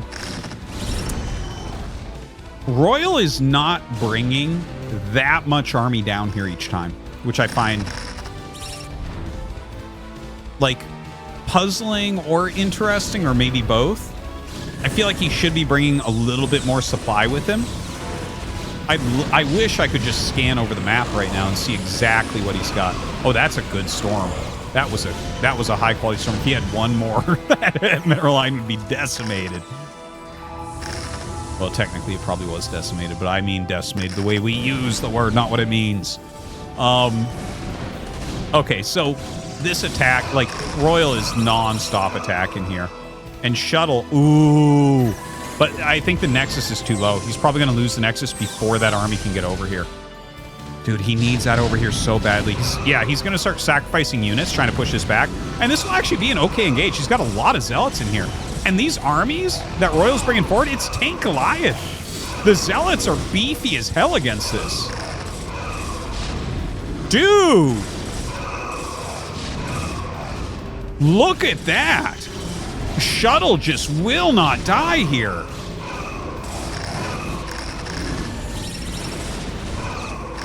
Really, really good holds. I can't believe it. That Nexus, I thought that Nexus was going down 3-4 times already. And he has saved it each time. Now, if he counterattacks, kills 9 o'clock, and retakes that mineral only, hell, take the mineral only over on your side, too. There's no action over there. Obviously, easier said than done. These guys are battling all over the map right now. I think he's trying to target down the actual command center.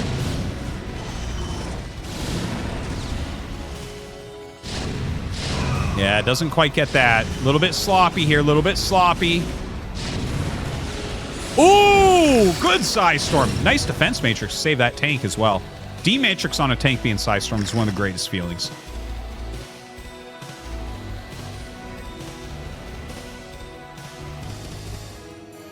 Okay.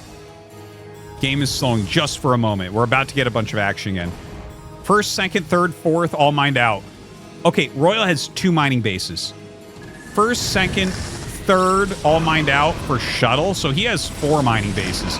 You know what? Shuttle might end up winning this game. It's definitely not over for Royal yet. As long as he keeps 2 bases mining, he's still in this. When you have 3-2 upgrades, all you need is 2 base. You have 2 base, you're fighting.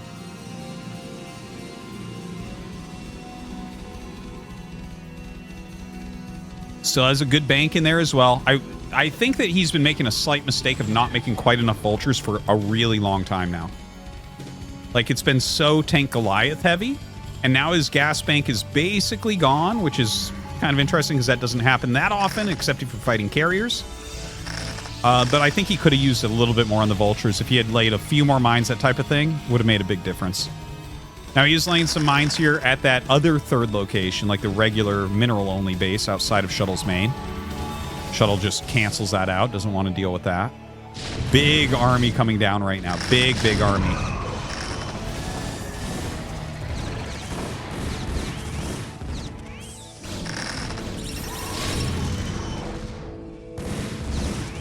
This is exciting. Meh. Ooh, the EMP. He's going to clear this really, really quickly. Just right-click that Nexus. Let's go. This is a strong kill here. This is a big portion of the economy of Shuttle. So he's going to counterattack during this. If he could clear all these tanks... he didn't really have anything hit the back line there. Oh! Oh! Insane Psy Storms. Insane Psy Storms. Shuttle is everywhere right now. Damn, man. No wonder this guy's in ASL every time. He's putting out a serious game here. He's shutting down this base as well. Wow. Just wow. The amount of Psy Storms is off the scales. Royal trying to save this base. He's losing quite a few SCVs. He's still okay for 2 base mining as far as SCV count goes. He has to be careful. He loses much more. He's going to have to start remaking, which he doesn't really have the time or money to do. Floats the command center away for now.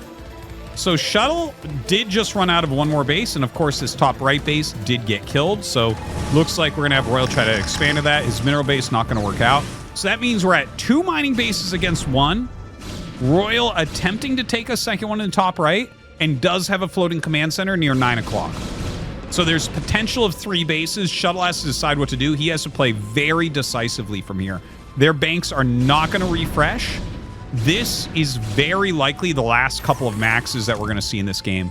It looks like a game that could very well get extremely scrappy after the next, after the next big engage.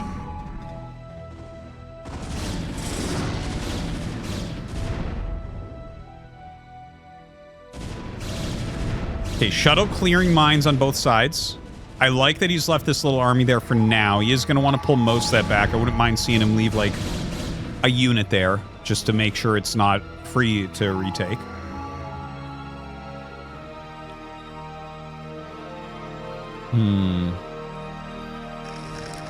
Royal's still got such a nice setup with mines turrets on his side that it's really hard for Shuttle to know exactly where the army's at. You can't really get observers in on top of any of that. Ooh, good mines. Catching some free Dragoons there. A little bit more center play there from Royal now. I will tell you what, I think that Light plays this map in the best way. The way he kind of will take over the center quite often and use that as a focal point to push out of or to stop Protoss unit movement a little bit. Really a big fan of that type of play. But that is neither here nor there. Shuttle going through the center a little bit. Does get hit by a tank and backs up. Okay, here we go. Royal is making the move. He's making the move. This is the type of move that can end the game. Shuttle is too close. Royal backs up. Backs up into a very defensive siege position. Throws an EMP down. Okay, it does okay. Not a perfect EMP, but does all right. It got definitely one High Templar in there. It might have gotten two. Ooh, that was a much better one. All right. All right. He's actually depowered a lot of these High Templars now. That is a huge army for Royal, by the way. 43 SCVs, but he's maxed out. And most of it's right here. And it's 3-2, I think. Maybe you got that +3 armor. I don't know. 3-3. There you go. Even better.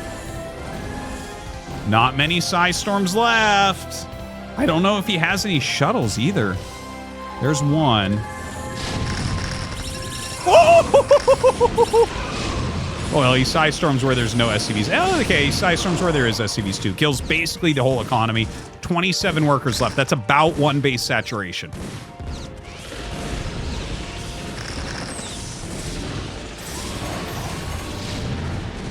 The push continues. Will Shuttle pull back or will Shuttle go? Shuttle will go. Goes forward. The Archons actually may absorb some good splash here and allow him to get better Psy Storms. The Psy Storms are okay, but the spread on the tanks is too strong.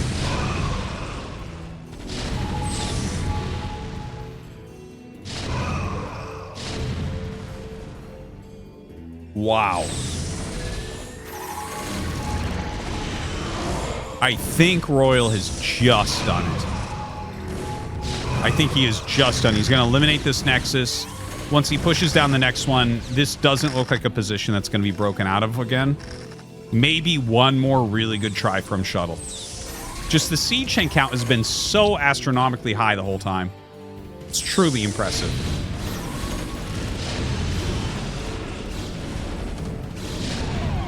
Oh, nice EMP. Gets that Archon. Poor little guy. Pops so quick. Okay. That's actually some really excellent Zell bombs. Oh my god, that got a lot of tanks. That got a lot of tanks. Hard game here. That's a big army. And that's some expert commentary. That's a big army. Bigger than I thought it would be right now.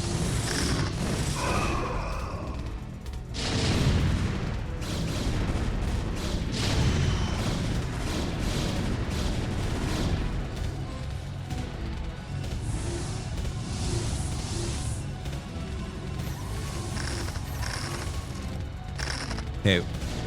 40 SCVs to 52 probes. 144 to 167. Okay, going up now for Shuttle. He needs some more shuttles in here. That's really been one of the keys. A lot of these impressive clears are on the back of him bombing out Zealots on top of a lot of these siege tanks. And I do think that it's been a little bit back and forth. Sometimes there's been too many Goliaths, sometimes not enough in the army of Royal. Definitely something that could have helped him out in this game a little bit. He had a little bit better balancing there. Some good snipes on those High Templar. Okay. Big army movement here towards the top right. I can't believe this. 37-minute game. Longest game of the day by a long shot. Longer than our Terran versus Terran. All right, he is going to be able to plow through this. What an epic game this is. My God. And he is just about out of minerals now, but he does have a bigger standing army. It's still of pretty good quality. Probably going to start seeing a lot more Archons in it at this point. 500, 1500. I mean, you may as well just make Archons at that point. No sense in trying to defend these bases strongly anymore. I think it's more about making 1 to 2 strong moves from here. If you can stop 9 o'clock, if you can set up any of the 2 right-hand bases, you know, those are the only bases. There's 4 bases left that aren't mined out in the whole map.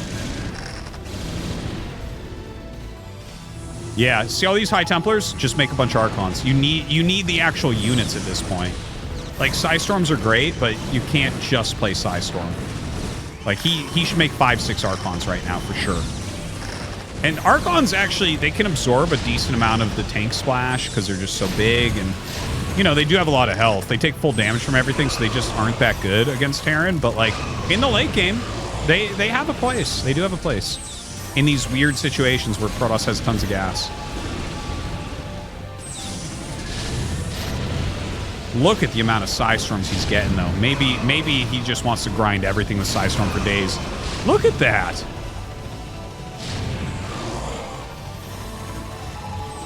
Doesn't have that many probes there. I wonder if he could get some of these units out. Like, I know that there's mines in front of that base, but I'm not sure what else. He might be able to get more there. Okay, there you go. 4 Archons on the way. I love it.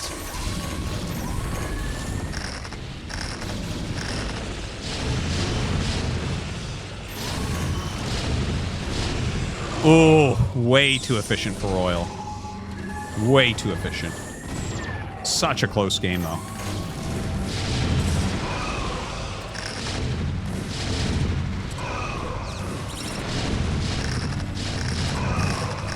He's getting a few valuable Psystorms, but it's not nearly what it was. Like, this position is so well turtled now. Okay, Zealot's counterattacking 9. It's a good idea, but his supply might be a little bit too low. The cost efficiency that we're going to see from a very careful push from Royal might be just a little bit too high. He is getting the last mining base here. A lot of Archons coming up. Oh, doesn't get his High Templars out of that shuttle. I think that's it. I don't know how many times I've said that, but I think that's it.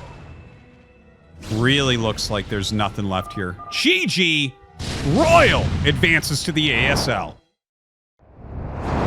All right, this is going to be the last match of the qualifiers on day 1. This is the final group, going to be the 12th player getting through, and some of our missing top pro gamers are here. This is Light versus Sock. You know, that's awesome. Like, we've definitely missed out on a few players that I'll talk about in a little bit. But let's look at this bracket because it's a sick bracket. Here in the top 4, this is MC. You know, obviously the StarCraft 2 legend who's in very good shape. Light was able to 2-0 him. Down here, we have Free, one of the 6 dragons that Sock was able to 2-0. Over here, I don't know who this is, okay? This is someone that Sock beat on his way through a Protoss from China. And the thing is, this wouldn't really make me think anything too crazy, but look over here. I know this guy. This guy is a very high rank. He's like 2,400 plus Protoss. That's super, super active, and he got 2-1 by this Chinese player. And I'm not sure who this is. Maybe it's Shanhun. Maybe, you know, it's probably someone that we know, but I can't read Chinese at all, and I only know a few of their IDs. So I don't know. If they get much better, I might have to start to learn it. Okay, so you have that, and up here at this part of the bracket, there is another good player as well right here. This is Ivory. He's only been in 1 ASL, but there he is, and MC was able to 2-1 him, so that's pretty strong because he is a Zerg player. So, cool bracket here. Very strong one. A few notes for day 1, because you basically pretty much everyone plays day 1 and then plays day 2. If they lose, right? It gives you like more chances, but day 1 is like incredibly hard to get through. If you look at who's gotten through so far, Best Bisu Mine Rush, Mini Queen, Barracks Speed, Jaedong Action Royal, it's like, okay, well, I mean, you're probably not going to get many upsets there, and we're going to add Light or Sock to it. So it's like, yeah, okay, these guys are unbelievably top level. But we have missed a few players, and I might have just missed them in the bracket. Here's just a few notes. So Rich, I don't know if he played or not. I'll eventually figure this out. I'm trying to just completely not be spoiled while watching these and casting these. But obviously Rich is one of the strongest players right now. But the thing is, he literally owns like 20 different accounts. So what you'll see here, okay, for instance, here, I'll show, here, I'll clear this out. So this is the guy's name, and this is the account that you type in a BattleNet. So when I see people that I don't know, I try to look them up, and it's just basically always I can't figure out who it is, because a lot of these people, there's like C rank players in here, right? Occasionally. I look, like, for instance, there was some name in here that I looked up. Where is it? Or maybe it was a previous match. I looked it up, but there was like a C rank Zerg, and I'm like, oh, okay. So that's nobody. And you had just gotten 2-0 anyways. But yeah, so Rich could have been any of these IDs. I don't really know. Also, you'll notice that Scan did not play today. I actually spoke to him just briefly about it. He is playing in day 2. He actually had some work stuff he had to do basically for day 1. So a little bit sad to see that. Hopefully he's able to get through. But like, I guess if you're going to skip a qualifier day, it's definitely day 1, because these are like literally the absolute best players in the world getting through. Okay. So there you go. That's the last bracket. So I guess we'll have to start to get into it. All right, here we go. This is going to be game number 1, actually, here, between Sock in the bottom right and Light in the top right on Radeon. And yeah, should be a good match overall. Definitely, I would say that Light is a bit better at Terran versus Terran.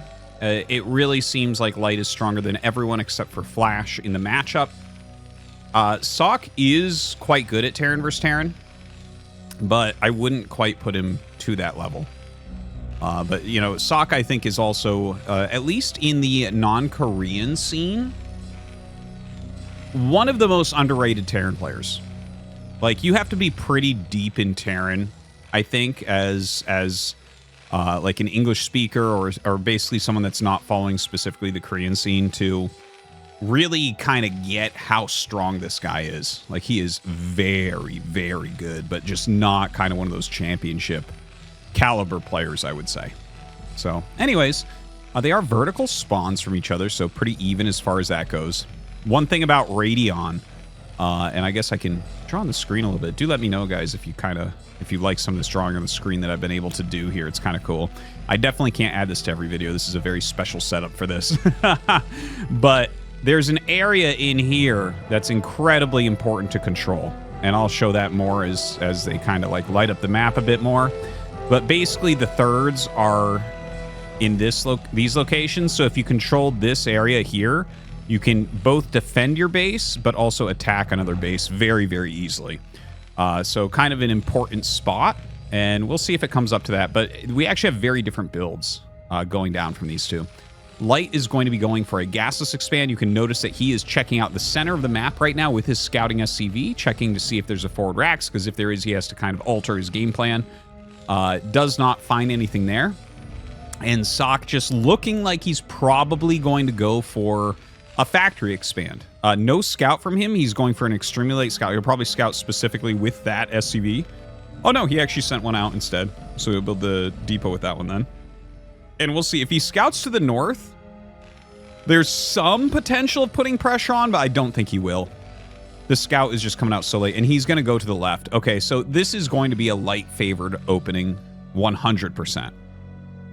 Factory expand against gasless expand. If nothing happens, definitely, you know, the gasless expand gets a good amount more SCVs. They can power up more quickly. Basically, what it turns into is they just have an additional factor or so over you. Because of those extra SCVs and the earlier expansion that they got. So that turns into a bit of an issue very, very quickly. You know, there are counter ways that you can play against that. And of course, there are some aggressive things that you can try to do against it, because you do get your units a little bit quicker. So for instance, you could try like a vulture run by, you could do a vulture drop. Sometimes I've seen some cool builds out of, like, for instance, Mind had a cool build where he just rallied some tanks and vultures, and that worked against specifically vulture openers, which that can be one of the big problematic things, is if you're opponent has a little bit more economy and like an extra factory than you, and you're both going Vulture, you're generally going to be in for a hard time.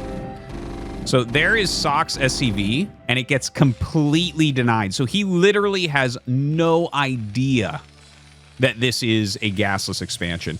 That's painful. So, you know, here's the funny thing, though. Like, it's painful because he doesn't know. He's not going to realize this for quite some time. In fact, it's possible he just doesn't realize it at all. It depends what timing he gets everything up there at. It looks like with his starport, he's likely to make a Wraith here. So as that flies in, he'll be able to look at it and be like, oh, crap. But another thing about it is that, oh, Vulture speed. So this might be a Vulture drop as well. Definitely a possibility.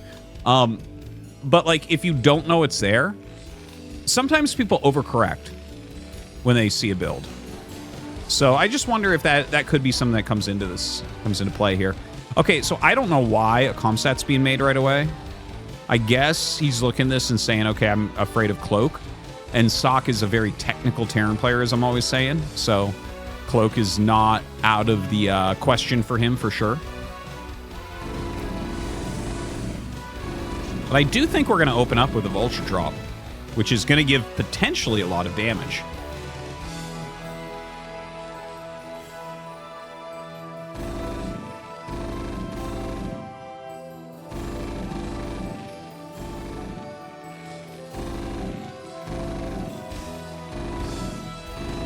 So flying up there, he sees the Comsats already. When you see a Comsat timing like that, I've literally never seen this build. The fact that he's gone one factory with Comsats into like a starport, I guess maybe because I don't really do any sort of Wraith openers, like no one needs to do this against me, but I've never actually seen it. It's kind of an interesting take on it. The fact that he's going for like really, really quick Comsats, I guess you can scout with that. Like that's what just happened there.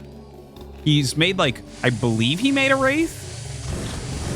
It's got a few Marines in here. This Vulture drop is actually doing really well. He's killing multiple Marines, multiple SCVs, slowing that factory down. This is actually a fantastic Vulture drop. Look at the lead that Sock is getting here. Oh my God. That's almost like a perfect counter to what Light was doing. Like, I love the idea from Light to go ahead and utilize that economic advantage to get the scans out and figure out what you want to do. But it's almost like too reactive. Now, Cloak is on the way. Sock did, in fact, end up getting Cloak. He is up 7 SCVs right now, which is pretty darn gigantic.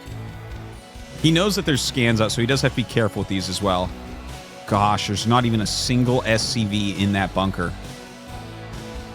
I mean, a single Marine in that bunker, rather. Hopefully there's 0 SCVs in that bunker as well. So a couple more factories coming up here for Sock. Looks like he's going to go ahead, grab an armory and an academy. Very likely here as well. It could have been just an academy. Like, I didn't actually see 2 buildings because they have different foundations than a depot.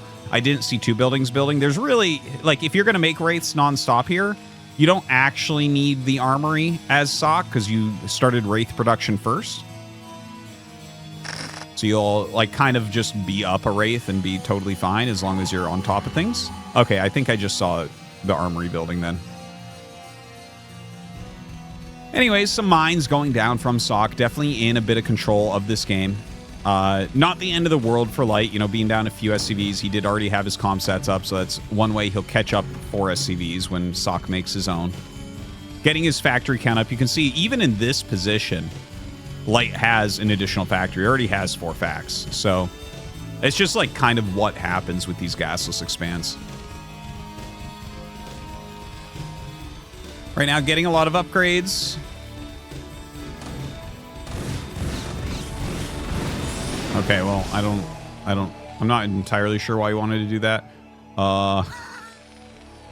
Maybe, okay, a depot had just finished. He might have actually been trying to clear supply. Occasionally you get like supply blocked. You don't want to not be able to make like a Wraith and a tank or something because you have 2 Vultures without mines sitting outside your opponent's base. Sometimes it is correct to kill your own units. Obviously that's most of the time going to be because you made a mistake, but and that would be what this would be as well if that was the purpose of it, but yeah, it still can be the correct call. All right, so going through some of these mines here, looks like Light does want to take an additional base.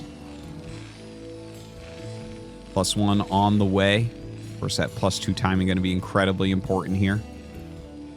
It's kind of interesting.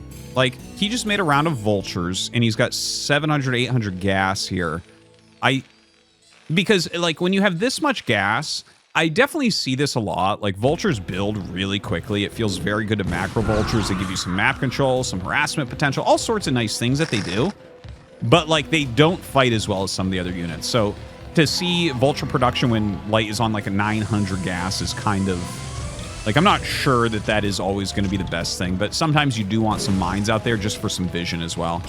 Now, the Wraith's actually flying into that main base with their cloak and trying to get a little bit of harassment done. Light with his scan and Goliath range, going to be able to clear that up pretty easily. A Valkyrie out. Yeah, his opponent made a single Wraith, so he definitely needs that Valkyrie. I could be wrong on my pros make Valkyries too early hatred, considering all of them do it. But seriously, it's 250, 125. It's like, it's very expensive. I don't know. I hate seeing Valkyries that early into the game. But anyways, you know, Asak right now kind of setting up in the center. Reasonably close game. I would still give Sok a little bit of an edge. He does have that third base up. You can see that they actually did not take the side third bases that I was mentioning. A lot of players do choose to take those side third bases that I'm circling on the minimap, which makes this area very important to hold. If you hold this area, you can take that base really for free. If your opponent holds the area, then you are always under threat of losing that base. So just something to point out. It's interesting that they both expand just towards the center instead. Neither of them seemingly want to deal with that. And that's kind of a funny thing because ladder Terrans, I've gone over this a little bit on the channel about how top pro Terrans and ladder Terrans play differently. And honestly, I think ladder Terrans sometimes have better TVT ideas than top pros. Because the top pros just, you know, they're playing like spawn matches and they're basically playing these situations where they're barely ever playing Terran versus Terran. And Terrans play ladder the most up for good players. So, like, ladder Terrans play TVT all the time and have grinded out, like, a lot of, I would say, truths about TVT. And controlling that area on Radeon and expanding to that base, like, basically all the top ladder Terrans do it. And to see two of the very top pros not do it, I would err towards this is probably a mistake by at least one of them. Like, it's not a big mistake, but it's like, okay, this might not be as good as it could be otherwise. But, like, honestly, in this particular game, I don't really have a complaint about it. It's just, I'm always interested in things like that. Like the ways a top pro might play compared to a player who's, like, always on ladder. It's like a very different environment where you have different frequencies of builds, which I find super, super fascinating. Anyways, enough talk about that. You can see they are making a little bit of a no man's land there in the center. Very, very important thing. Lights is actually a little tiny bit further forward than Socks. Not something that will necessarily matter as of yet. Sock looking to take his fourth base in that area on the right. And he actually does have a little lip of his siege tanks kind of going up in this side. So I'm going to draw down there once again. And it's yellow, and I know Sock is yellow, so let's just do it, right? So that's his tank line. And you can see now he's moving up into this area. And that is, like, that is him holding that whole side of the map. That's actually, like, a pretty strong play. But Light has the same type of thing on the other side. So hold on. Sock is coming up here and sieging on the outside. Light actually, ooh, he sieges just barely too close there. So for, I think he's actually still going to be, did he lose that tank? Yeah, he did lose that tank. So what you want to do is siege just outside of where they can hit you so they can never drop inside your main. And then you just lose a couple buildings on the fringe and you're like, okay, you know, we stopped the bleeding there. Anyways, you can see it's like, so for Sock's side, he's kind of like this. And Light side, he's kind of like this. Okay? And that's actually like a pretty natural divide between the two.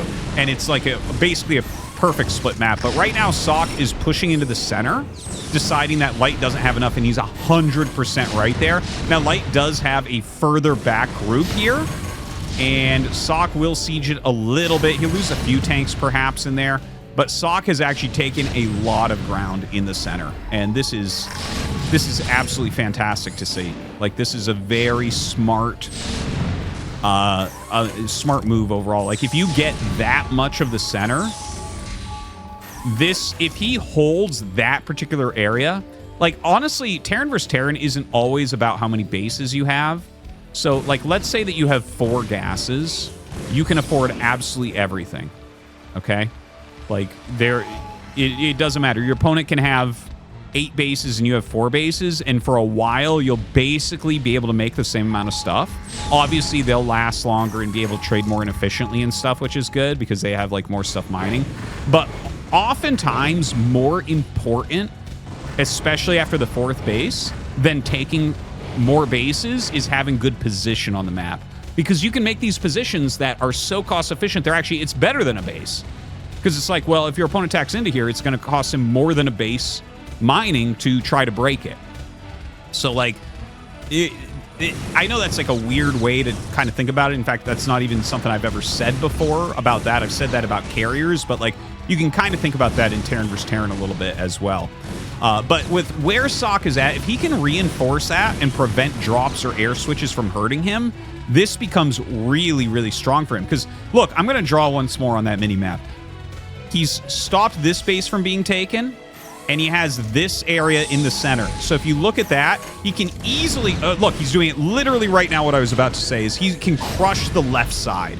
And once he crushes the left side, he has literally secured more of the map than Light, and Light is going to be missing out on 1 to 2 bases.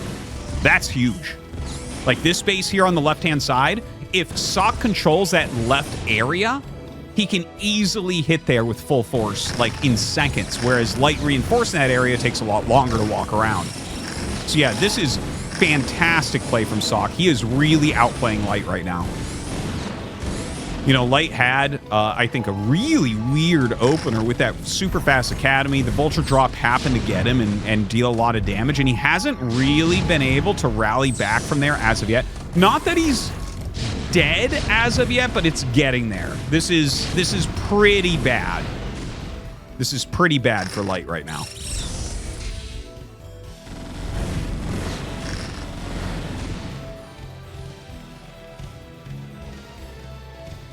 Yeah, he lost a ton of SCVs in the top left. He still has a good SCV count, but he's basically mining from 3.5 bases, whereas Sock has his full 4. He's taking bottom left. He's got most of the map control right now. He's got mass dropships. He's got a decent air fleet as well, so he can reinforce areas. Light needs to bring every unit he has together, I think.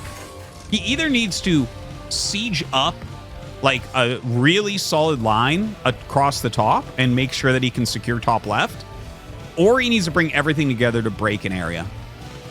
Those are kind of the 2 big things that could occur here. Now, Sock is going for a kill move. Like, when you have this many dropships flying in, he sacrifices his Wraiths and Valkyrie to go ahead and fly in and take all those turret shots for the dropships. And that's a pretty good siege right there. That's going to be really dirty to deal with. Light is trying to push his SCVs onto. He's actually misclicking there a little bit. Looks like he pushed them over and then did an attack move. You need to actually right-click them, like, next to the siege tanks, not necessarily attacking the siege tanks, to just get them as close as possible to draw splash. Light will be able to clear that still, but he's lost a lot more SCVs and everything. Sock starting to push up through the center as well.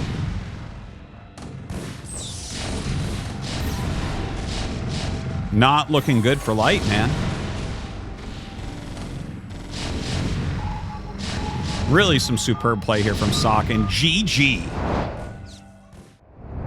All right, so they opted not to show that final game. Or, yeah, I guess it would have been just a final game between Sock and Light. So that ends the day 1 qualifiers. I hope you guys enjoyed. Let me just go over who ended up winning. These are the groups. We didn't necessarily show them in this order. It just had to do with when they got to the finals, right? So it was like, you know, obviously the groups have an order, and a lot of them start at the same time. And we even had one of the second round groups finish before one of the first round groups, and they start like hours later. So that's kind of funny. Anyways, so we had from group 1, Kim Taek-young, that's Bisu. From group 2, Pak Sung-gyun, that's Mind. Then we had Yu Young Jin, that's Rush. Do Jae-uk, that's Best. Byun Hyun Jae, that's Mini. Hwang Byung Young, that is Barracks.